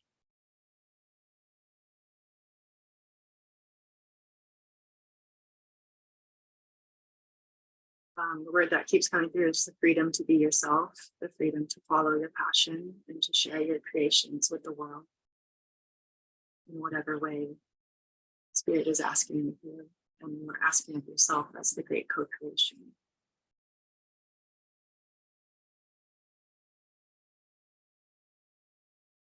It would seem to us that's a beautiful purpose, definitely within your range, yes. It would seem to us that using the chaos meme is a bit of a stretch to that purpose. And you speak about bringing people in to learn these very basic things, but you want people to go into their freedom, into their whole self. And perhaps it's an amalgamation of these two. What Marie first spoke seems to hold a bit of weight. If, as long as you're trying to work people around chaos, it increases chaos in you. If you were finding a way to frame this of, I'm helping you evolve your fullness, your freedom, your from the roots up, maybe use the sense of a tree, but you're helping them see where you're taking them, you'll bring the kinds of people who want to go there. We're ready for that ride. It might be challenging to say to your friends, I'm going to an organized chaos event. Even though you can use that in the event, those words may be blocking something. Does it feel That's that what way? Others? Yeah, that's what I've been feeling too. I just don't know how to speak about this. That's why you go talk to the trees. Very often the title comes later. The dream evolves and then gets labeled. And Marie has had her hand up. You ready for her? So in looking at your spirit and talking to it, the picture it showed me, it's like you right now are riding a bike with training wheels. This is you training. This is you learning. This is you growing. This is the beginning of a magnificent journey that you're on. And it's all about the training that's happening now, which is a beautiful thing. You haven't gotten totally there yet. You're searching, you're looking, you're deciding how to put these things together, which is magnificent. And to understand that it's a long journey you're on. And right now, it's almost like you're at the beginning of it. You're still on the training wheels. That's the vision I saw. Thank you.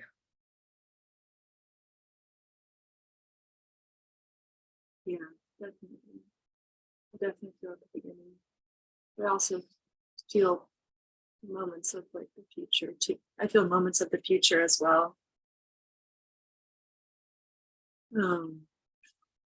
So I just feel like I'm kind of in the seas and whatnot, or like the cosmos, just trying to figure out how this comes together, and then experiencing things in my life and then learning from them and putting them together.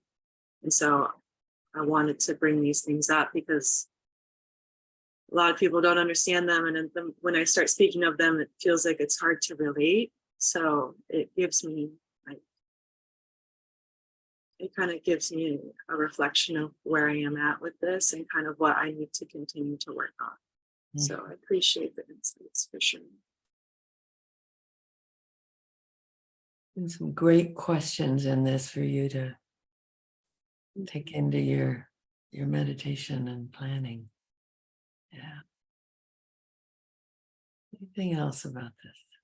Yeah, there's just what you said, Evelyn. So tonight on your altar, write a question about this and ask for that advice in your dreams, because the mind is very active in this. Your mind is very active, and let the light body, let the spirit, let the inner voice come through. Okay, try that tonight. Yeah. Yeah.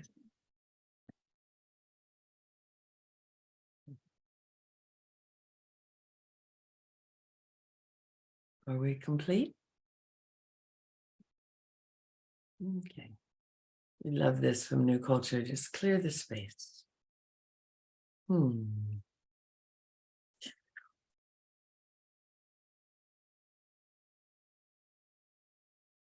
right. Thank you, Brooke.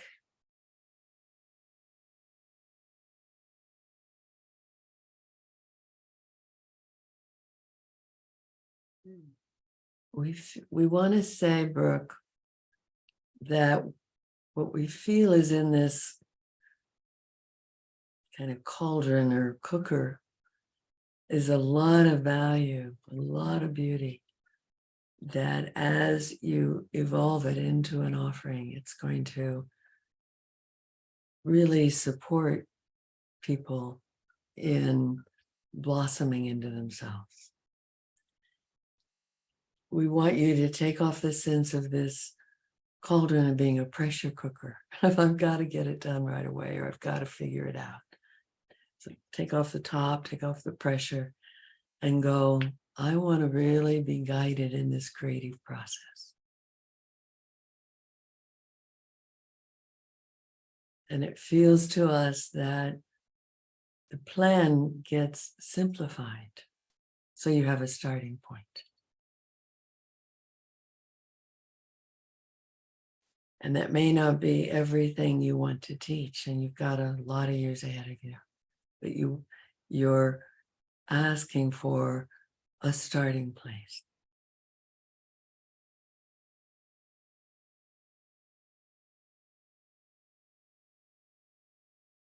Breathing into the emotions.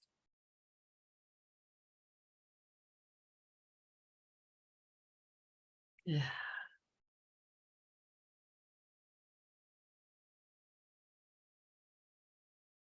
We're inviting any voices in you that are less than positive and kind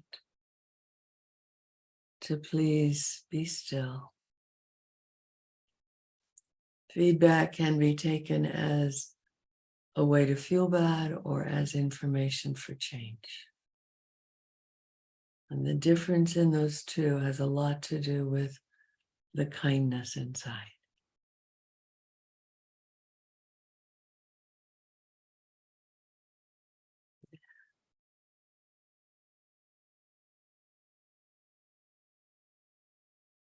Anything you'd like to share about what's moving in you right now?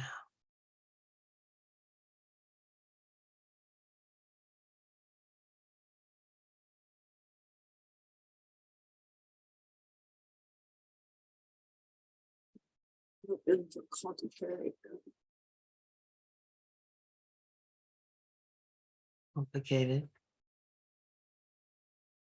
I just feel like a failure. Please move your hand away from your mouth. Yeah, thank you. I just feel like a failure.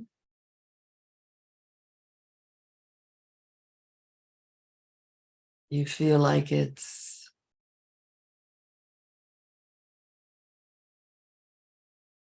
I just feel like a failure. mhm, And I feel like this creation cannot be rushed, and it continues to humble me. It's like the most frustrating thing. mm, And I feel like I've made so much progress, and then it's just like, nope. You need to continue to sit and wait and take things as slow as possible. mm.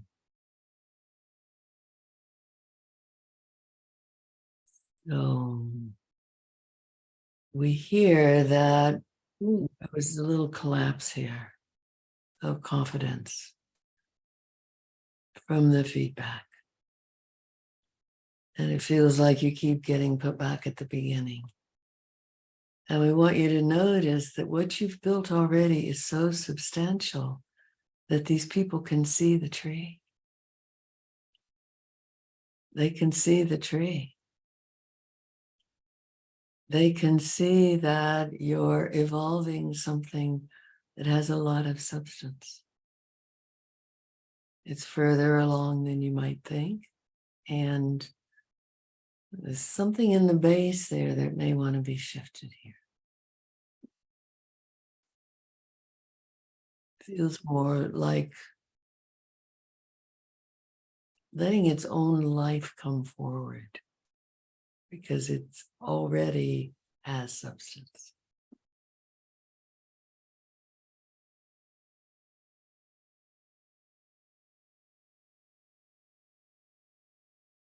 Will you breathe?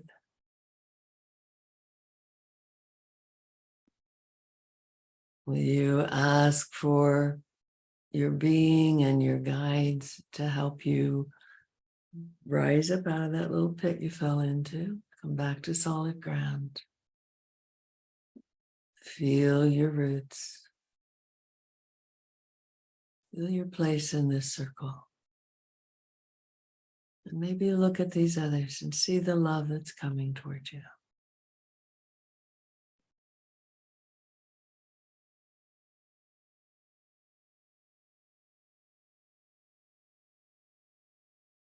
So if you will, look into your camera and just allow Brooke, everyone else, you look at us, allow Brooke to see you loving her, believing in you. Yeah, we believe in you.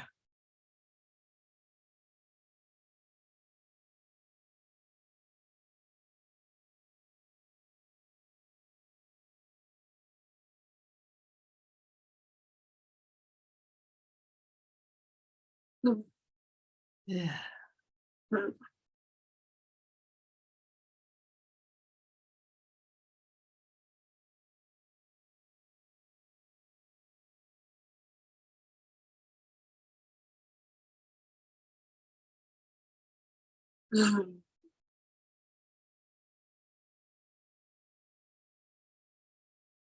We also notice that guidance that comes is related to the question asked. So you asked us to compare these two, see how they fit together.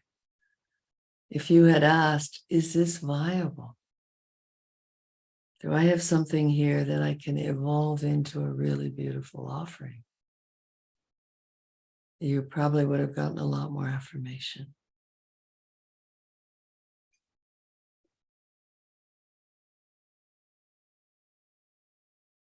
Would you like us to look at that question? I just feel bad because I feel like I'm taking up the time. I just feel bad because I feel like I'm taking up the time. Mm-hmm.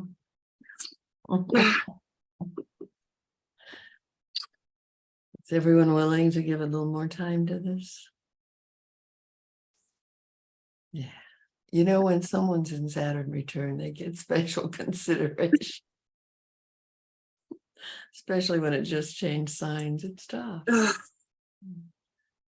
So Siobhan had something you wanted to offer.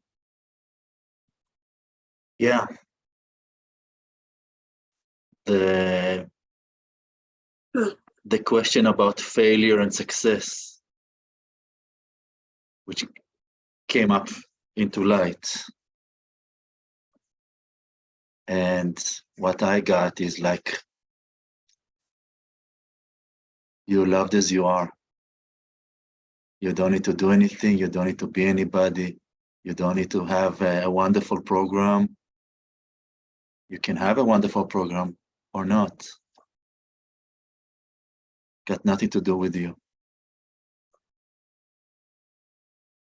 And the invitation. You're saying it in the negative. It's a little hard to hear in the negative. Okay. It's got nothing to do with you. You don't have to do. Can you put that message in positive terms? Yes, you're loved as you are. Period. Yeah. So you're inviting to disconnect how you see yourself from from your program, from your work. From the idea that in order for me to be loved, I need to be successful, whatever successful means. And successful is an idea. You cannot fail being yourself. It's not an option. Mhm. Thank you. Marie?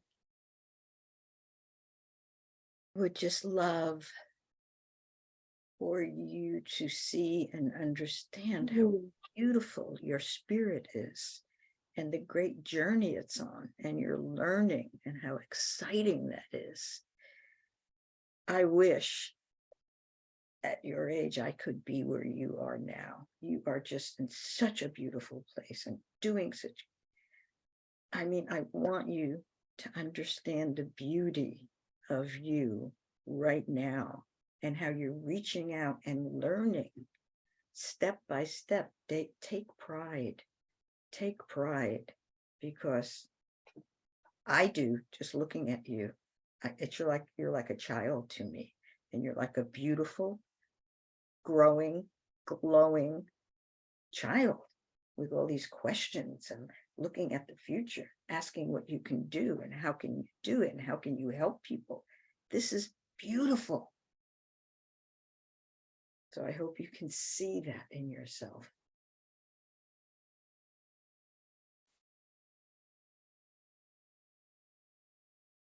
Yeah. I think that really seriously what Javon was saying. I think I've attached a lot of my identity to creating this and feeling like I need to rush it, but it can't be rushed. So just earning my badges and knowing that I don't have anything to prove in the first place. Mhm.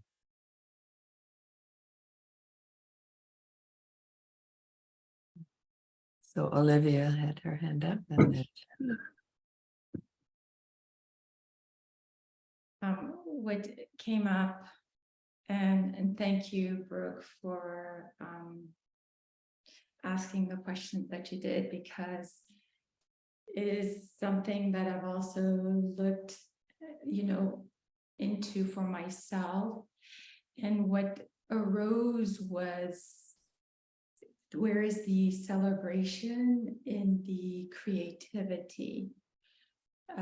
The creativity being you even having two possible names, two possible things, and seeing the possibilities that could go even beyond just the two that you're just focusing on right now. And so what came up was simply the taking enjoyment in the creation itself and in the process itself versus the output or the outcome or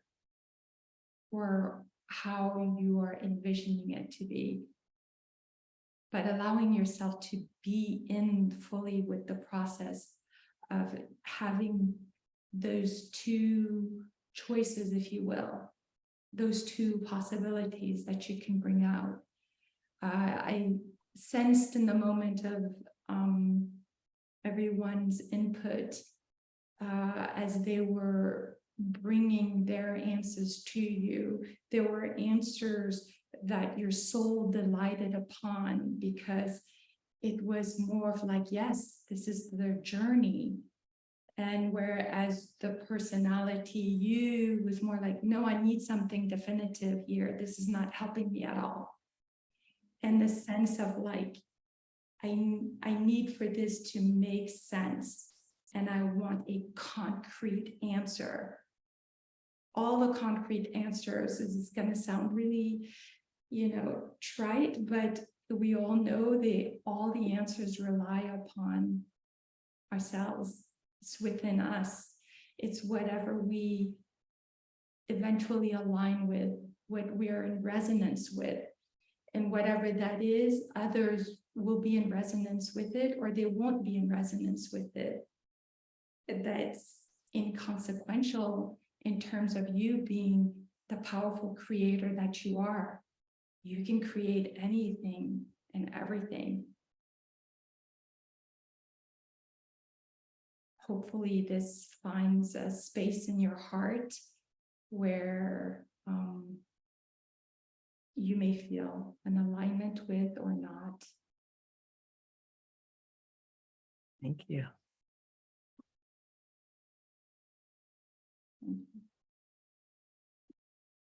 Let's see how that lands.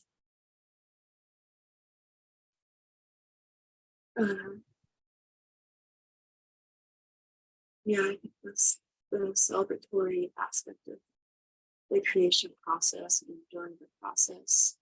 It's sometimes a lot easier said than done. And that's kind of like where your ego has to die. So you guys just feel like you're witnessing my ego die. Oh, what an For honor. sure. What an honor. Yeah. Yeah. So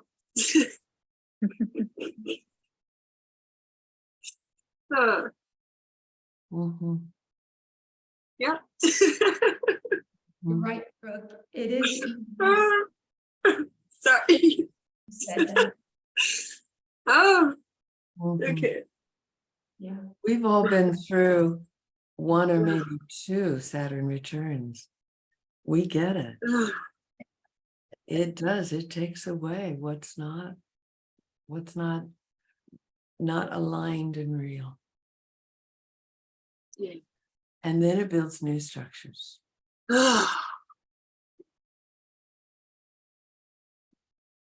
Good, reliable ones till the next Saturn return, and then it dissolves them.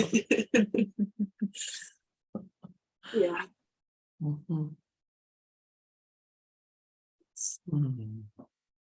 I'm kind of feeling like I want to move on, and there have been two people who wanted to say something. Is it, can we let it go, or is there something you want to speak? And I thank actually you put for mine the- in a chat. I personally chatted, but if we're gonna go on, I'd say it, but you can just read my chat. Let's see what chat. I don't see it. Oh, there it is. Got it. Yeah. Oh, to her. Great, Yes, just to her. great. Thank Mhm. you. Mhm. Juliet, you're talking but muted. I'll reach out to Brooke personally. It's cool. It's good. Okay. Thank you.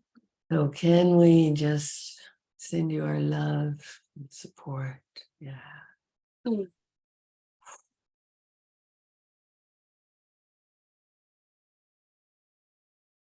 And that the love of the divine hold you and enfold you. Yes, there's a melting away of old and a coming in of new. It's a good thing. Over time. Yeah. Bless you.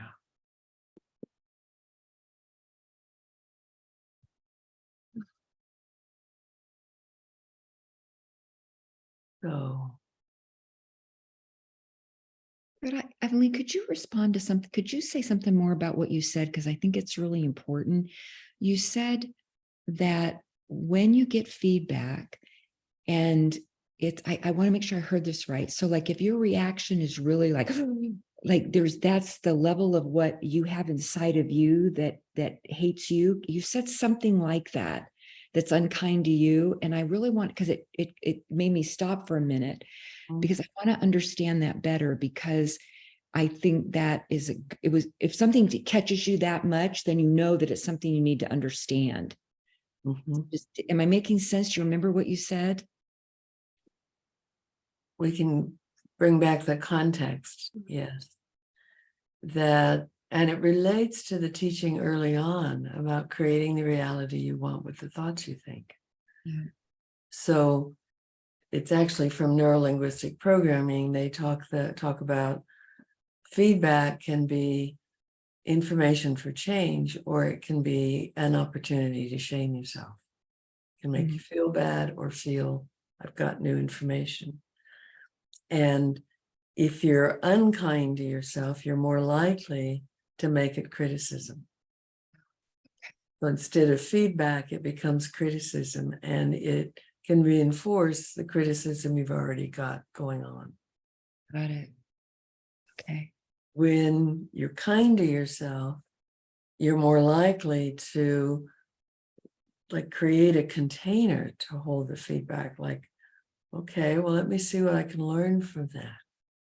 And you look more for the kernels of truth in it, instead of, we're so black and white in our world, instead of, is it true or not true? Because then you're in a binary choice that makes it harder to see the nuances of the truth. So instead, it's where's the truth in that for me? There may be 100 words, there may be 6 that really touch me. Where's the truth for me? Or what do I learn that might be information for change from this feedback? But if you go into automatically, oh, that person, then you're automatically in that unkind space of your own that's saying, oh, they judge me, because you judge yourself so much that you hear that as that. Right. Okay, that's super helpful. I am so grateful you talked about that, because I have a big judge. Yeah. Yeah. I had a big judge, and I would say when I went through my first Saturn return, it was after that judge. I think that more than anything, that's what started to get deconstructed there. Oh, lucky you. That didn't happen in my first Saturn return. But That was part of it. And then I had many, many more decades of lessons around it.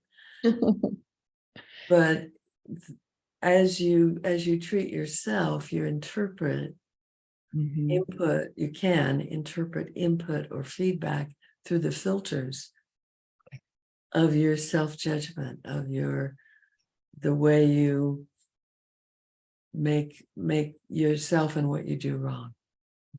And then it's hard to get those kernels. It's hard to get the truth out of it. That makes so much sense. I'm so happy that I said I have to have more information on that, because that's really helpful. Really helpful. Thank you very much. Olivia. Speaking of which, when you mentioned Saturn return, I don't know, I may be in my second Saturn return, because, you know, there are things that I have tools, and there are things that are happening right now that I am just all of a sudden, once again, finding myself in a space of like not really understanding this reality, not understanding any of the things that are presented to me, and putting into question, you know, things like, is there source? Where is all this other information coming from when I meditate? What is happening here? Why is my brain functioning the way that it is? all of these things are like, I feel like everything's been like uprooted. Where in the beginning, when I first started the course, I knew that I wanted to go further into my Reiki practice and hypnosis. And now I'm in a space of like, no, like, why, what for? I don't know. I don't know if I'm making myself clear or if it just feels very,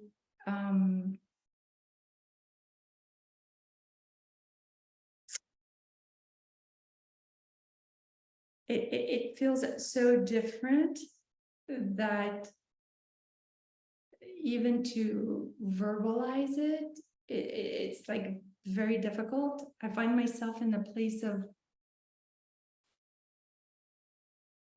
at times saying, as long as you do no harm, just continue to just, be.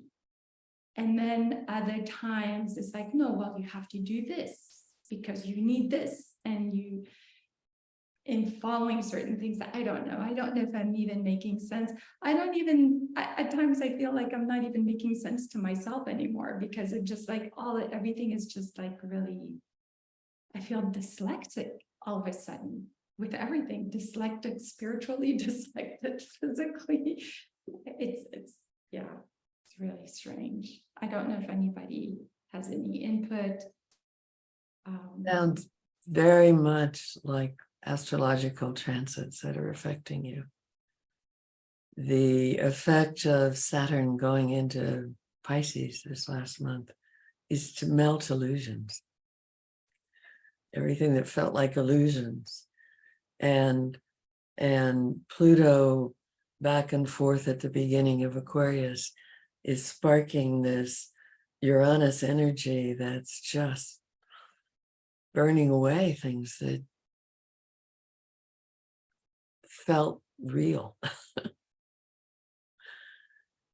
So, and then we've got Venus retrograde. It's a potent time. And there's such value in when you're in that kind of time of holding it somewhere in my being. I know all of it. And calling upon your being to help you remember. But it's remembering at a new level. We feel you're in an ascension passage. And yes, some of it's astrology, some of it definitely seems very much Saturnine. But it's also a passage of letting go of what's dross, what's held you back. And you're not yet clear what you're moving into. And yet it feels like something's rising in you that just wants your personality to kind of let it rise. Let it rise. When you speak of calling that, I guess, my inner being, are you referring to, for instance, the exercise that we did earlier with Evelina with the light body is to call in and focus on that light body, as you stated? That is a valuable practice to focus on your inner being. And the inner being we're referring to is what happens when you let all of your energies coalesce into your core. When you think of the butterfly, a whole lot's melting, a whole lot is just disappearing from the caterpillar, because they're like this, and the butterfly's body is like this. And so you let all of this dissolve away, but you focus on what's coalescing into that new body, that new emergence of you.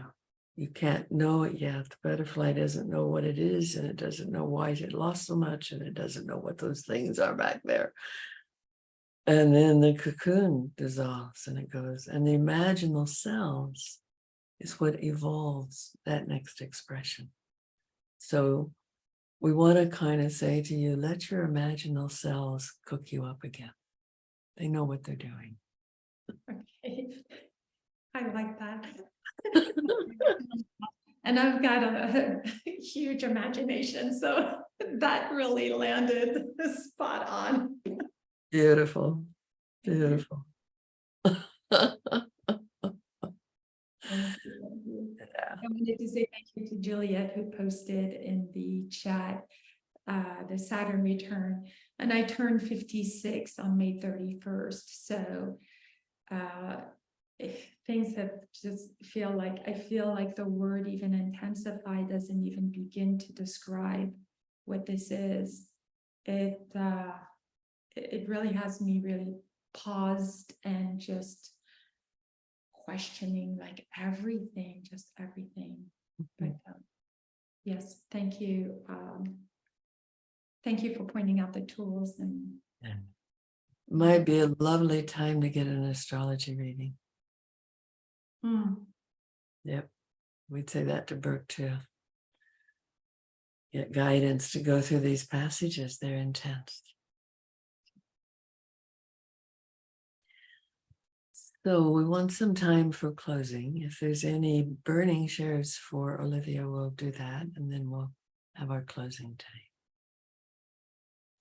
Anything that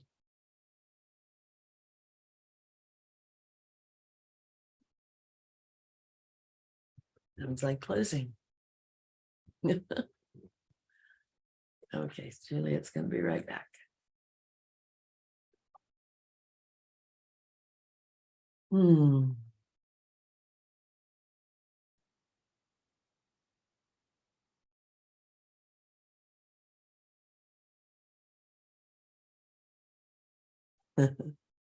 So Saturn return, you're beginning into it at 56, depends on your chart. What I know about Saturn transits, it's almost 2 years. And the first part is deconstructing old constructs, because Saturn and Capricorn, they're all about constructs and construction. It's deconstructing things that may have felt foundational. When I went into my Saturn return, I said, Saturn, whatever you want, take it. You will anyway. And it helped me. The second part is playing with new structures, looking at what wants to be put in there that would be more authentic and true to who you're meant to be on the planet. And the third part is building those structures. In the third part of my second Saturn return, I created the temple that I taught Tantra in Sebastopol for 12 years. So it really works for you, but the first part feels a little like metamorphosis, and I don't know where it's going. It's going to more authentically you. That's where it's going. So, dear ones, and Brooke, when you're ready, we'd love to have your camera back. You're welcome. Thank you. I'd love to create this time for each of you to say whatever you'd like to share. And I would love to hear some intentions that you have for going forward, so we can witness one or two intentions that you have.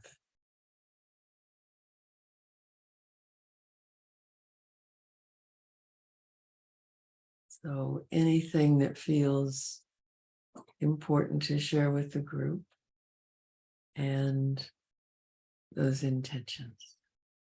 Marie? Well, my intention all along is building my confidence, building who I am, to put out there to gain the clients I want. You said something today. You used the word commitment, and that rang a giant bell for me. How committed have I been? Have I been questioning how can I do it? Should I do it? When you said that, it cleared everything away. And I realized that's the piece that was missing. Total commitment to what it is I'm wanting, because until I have that commitment, none of it's really going to happen. And that's what I got today, is the commitment to go forward with the journey that I believe I should be on and that I'm dreaming about being on. Getting out there, helping people, healing, teaching, doing the work. So thank you. So going forward, just doing it all, getting myself out there with however I feel is the right way to advertise myself, to speak about myself, but being totally committed to it. That's it. Thank you. You're welcome. So I'd like you to look at each person here and each of us to look at the camera, because then she gets eye contact. And we're just going to add our affirmation to your intentions.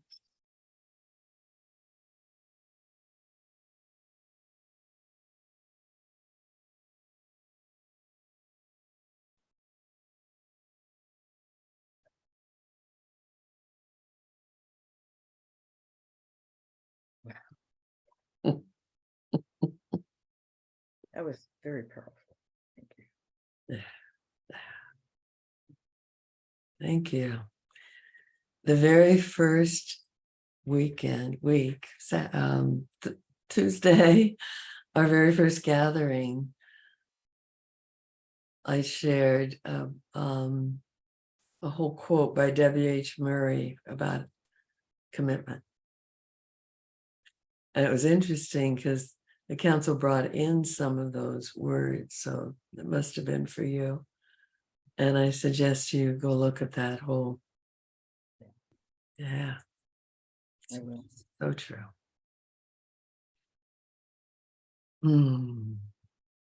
May we be committed to to having commitment. Who's next?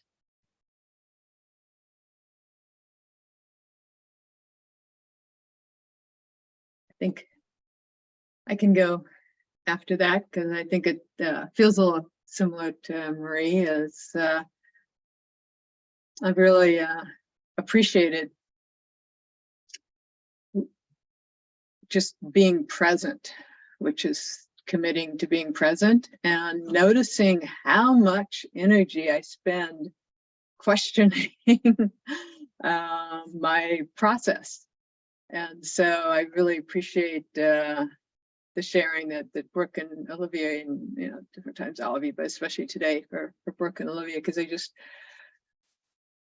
I am aware of how when I am not just myself, when I am myself and I write and I play pickleball and I garden, and my goal for this week, I picked a card of this sexy love notes to myself, a card deck that I love. And it said to watch a procrastination. And I'm like, procrastination? No, I am writing, I'm doing all this. And then I realized, oh, what it's talking about is my procrastination as I question, is this the right thing to do right now?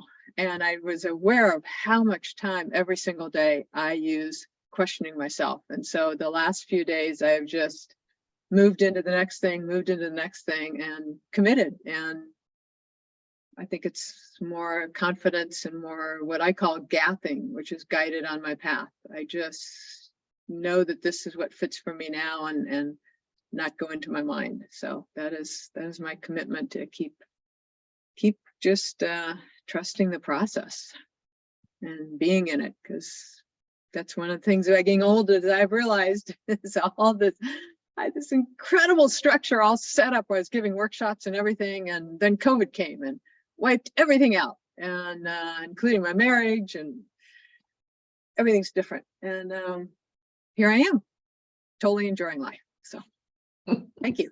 And I've enjoyed this mentorship. It's meant a lot to me. Great.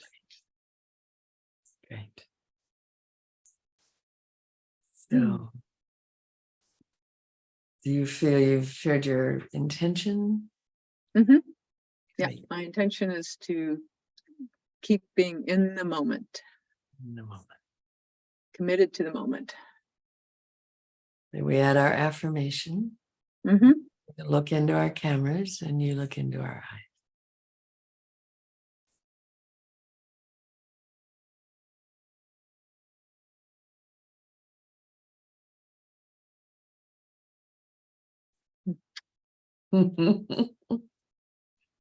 I just learned something, that very subtle form of procrastination, of I pause and question before I do it. Mm-hmm. Wow. Thank you. Yeah, I didn't realize how much time I spend. And that was the wisdom about my writing. It's like, yeah, I just do it. Don't keep questioning it. Good. All right. Who's next?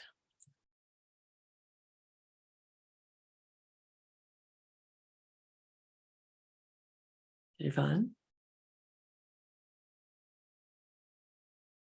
Yeah, so first of all, I'm so very grateful for this creation of the group. And I know that, even though, and I'm so grateful for you, Avelina, to create this whole space. It's so important that each and every one of us is bringing a piece, and we're creating all of this together. So thank you all of you. It was a very powerful group for me, and combined with other work that I'm doing, there was a place, the biggest piece that I take from here is to stop looking at the world from the eyes of my parents. It's a huge one for me, to start to look at through my own eyes. And I did so much work on me, and still that piece was still floating there, and very elusive. And hopefully I'm more or less done with that. There's always like the option to do another spin and go to a deeper layer, but we'll see about that one. So my intention is it's not so elaborate, but it's basically full steam ahead, like whatever I'm doing right now. Continue doing the work, continue doing my offering. I think it's important for me not to get stuck in ideas here and there, to keep on being very observant and flexible, and just to see what is offered at any given moment. And I'm so grateful for all the wonderful tools that were given here. There's a lot for me to practice, and I wrote this word commitment here. And there's the commitment. Yes, I'm fully committed, and there's a lot of work which is coming with that commitment. So I'm here saying that, and this is not just for my work, it's for every aspect in my life. So yeah, thank you. May we offer our affirmations? Please. Looking into the camera, all but you. You're looking into our eyes.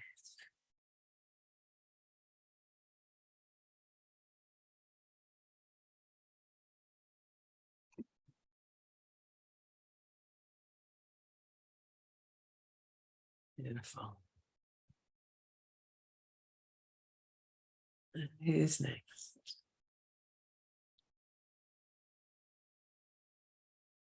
Juliet? Well, it's just been an amazing journey on this for me. I have to say that this is one of the workshops that I have looked forward to, every one of them. And I have been present in every one of them, sitting in a chair, not on a couch, ready to go to sleep in some way of respect, you know, but I've just been present and it's been really wonderful. And I think that's part of what, you know, because so much has shifted for me since, you know, going through the cancer and giving up my practice. And where I'm at right now is just being in the present. I mean, I'm being called to do my crystal bowls. I'm being called to do biofiltering. I'm just being called to more group things, and I'm just allowing it to show up. I don't know where, I say this to, I don't know how all this information, you know, like all of this stuff in my head about, well, I've done biofiltering, I've done this, I've done this, I've done this, and how it's all going to come together, but somehow it will. And that's what I'm trusting. So my intention is to allow all of this to come together with grace and ease, with grace and ease, just allow it to come together. And so that it would be my intention, is to allow my life and whatever I'm supposed to do with my soul purpose to come together with grace and ease, without me trying to direct it, just grace and ease. Yeah. And I want to thank everybody. I think we should have a reunion call like in 6 months and check in. I think that would be such a cool idea. It came to me like, we had 6 months, we just had a call and we just checked in, and how's everybody doing and what's going on and how's your intention? I think that would be like beautiful. So that's my intention too. All right. Would you like our affirmation? I would. Mm. Mm.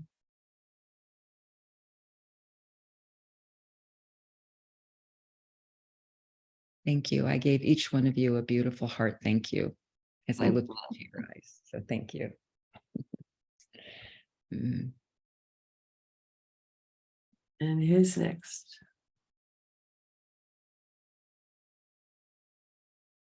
Olivia? But yeah, I just want to echo Juliet, like checking in 6 months sounds really, really good, to just also see how, you know, kind of get like a progress report as to like what we are doing with our intentions, or like, you know, what the progress report. Anyway, I love that. I am truly beyond words here to say like how much I've gotten out of this class with everybody's wisdom and everybody's input. This is the one workshop where I've actually really shown up and been fully present, where I've never had like the talking, like in between when people talk, usually my mind is also racing with, ooh, I have a question about this, ooh, I have a question about that. And in this workshop, I was really able to just be present. And whenever a question was asked, like, does anybody have any questions? There were no questions, because it was just like fully in the moment where it's like, no, there are no questions. I'm just absorbing and taking everything in. So I absolutely love that. I loved everybody's individuality and uniqueness. It was like a beautiful recipe of like just everything. And it really was nice. My intention is to create laughter through this transitional period, is to be able to, I thought about this and said to myself, why does everything have to be so serious? It is not that serious. It really isn't. And it's like, why aren't you laughing? Because some of this is really hilarious, and the way that I'm acting is really hilarious. So I'm like, I gotta find more humor in the midst of whatever is going on. So that's my intention. All right. Can we go for our affirmation? Yes, please. Looking into the camera, so she looks into our eyes.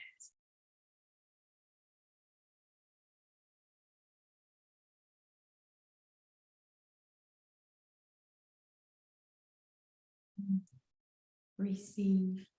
And I thank you.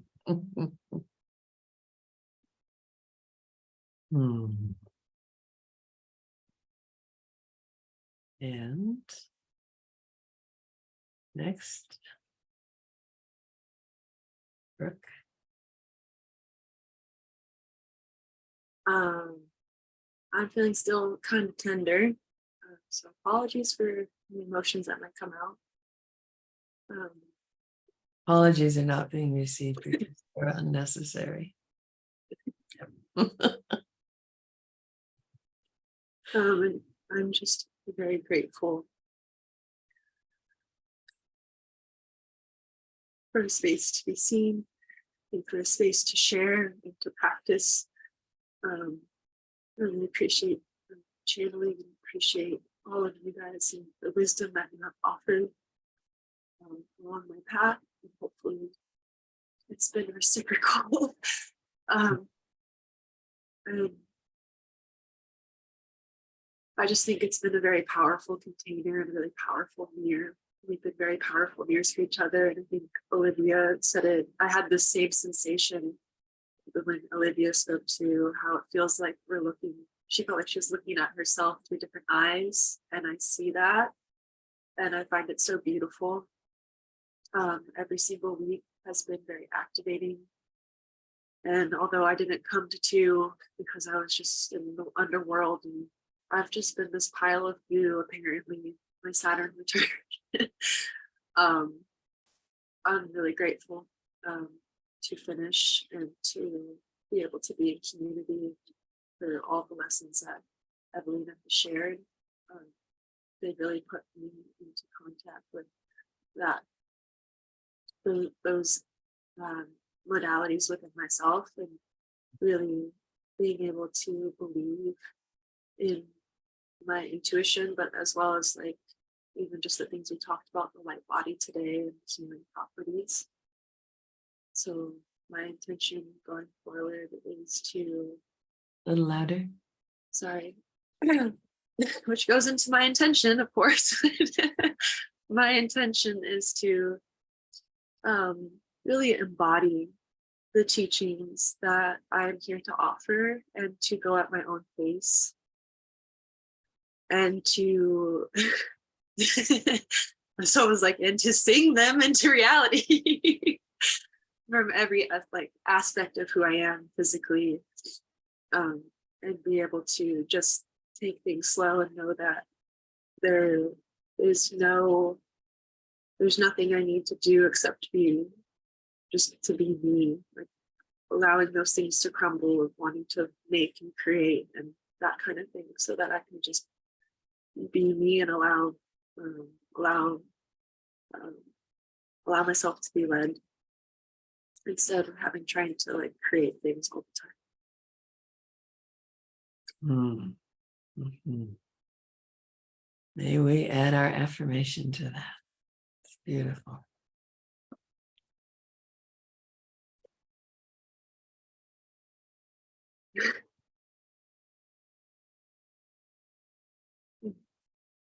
Thank you.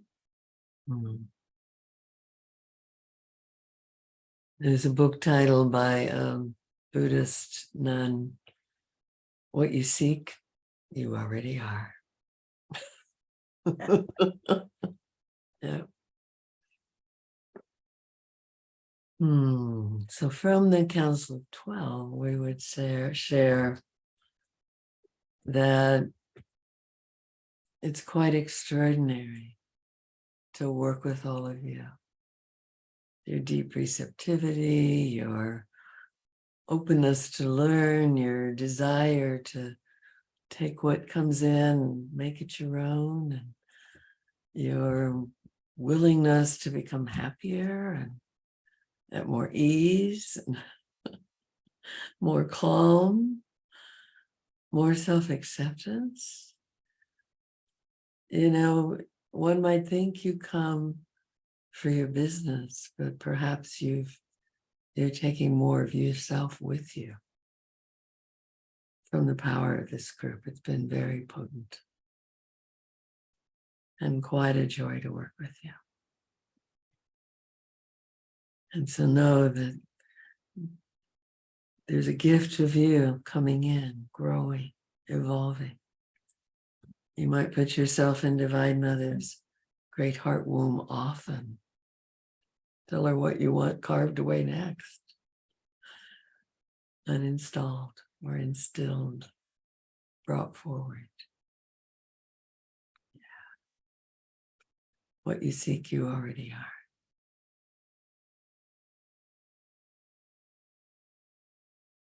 Hmm.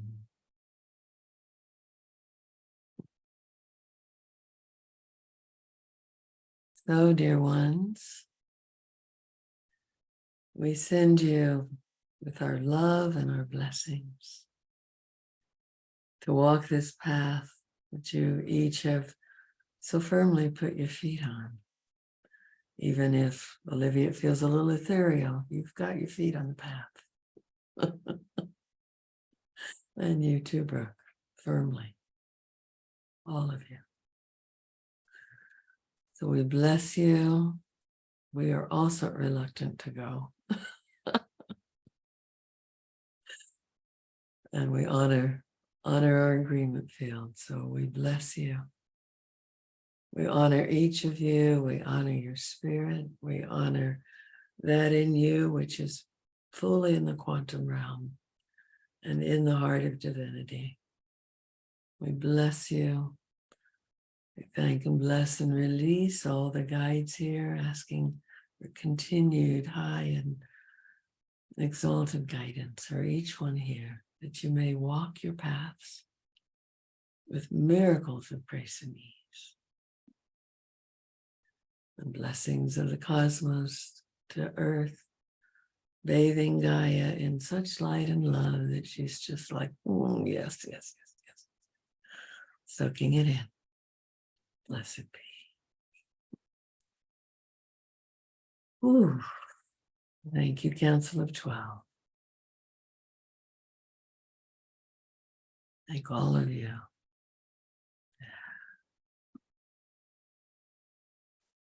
So, shall we reluctantly unmerge? Thank you to each one. I bless you. Crown, I release you. I bring my energy back. You've been invited to tune into each other, so you bring yourself back. Third eye, I release you. Bring yourself in. Yeah, it was wonderful tuning in, offering support, and then you come home. The throat, I release you. I bring myself back. The heart, I release you. The love we have remains, and I bring myself home. The third, I release you with love. I bring me back. The second, I release you with love. Bring myself back in. And the first, release you. I bring me home. Pour your own essence into your body vessel. Gather your auric field around you and outline it with light.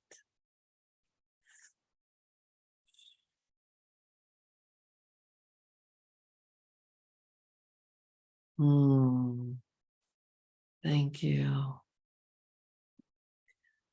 So we'll close the circle, and any who wish to remain to record a testimonial, please do. Okay. Marie, anyone else? I emailed Genevieve a few times and didn't get a response yet, so you can. She said she said she responded. Oh, okay. All right. Yeah. You may not have seen it. Okay. I'll email Jen because I want to talk to her anyway, my own thing. But I'll send her because I want to. But right now I have to go to my son. Sorry. Mm-hmm. Thank you. Thank you so much. Yeah. You each are such a gift. Everybody.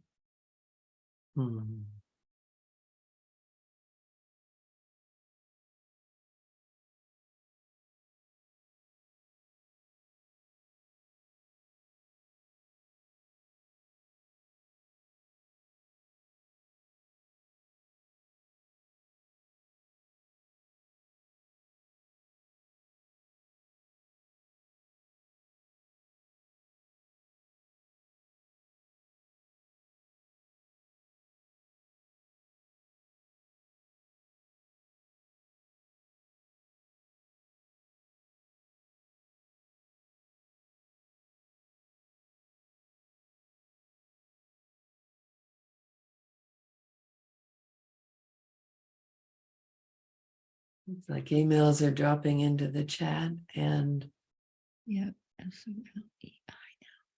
Can I get that somehow? How do I? well, they're in the emails we send to you. We always show the emails. For everyone else? Yeah. And we've sent you everyone's contact information. I can resend that email if you'd like. Okay. Yeah. Okay.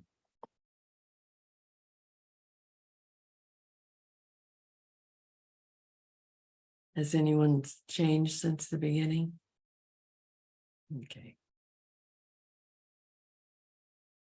Hmm.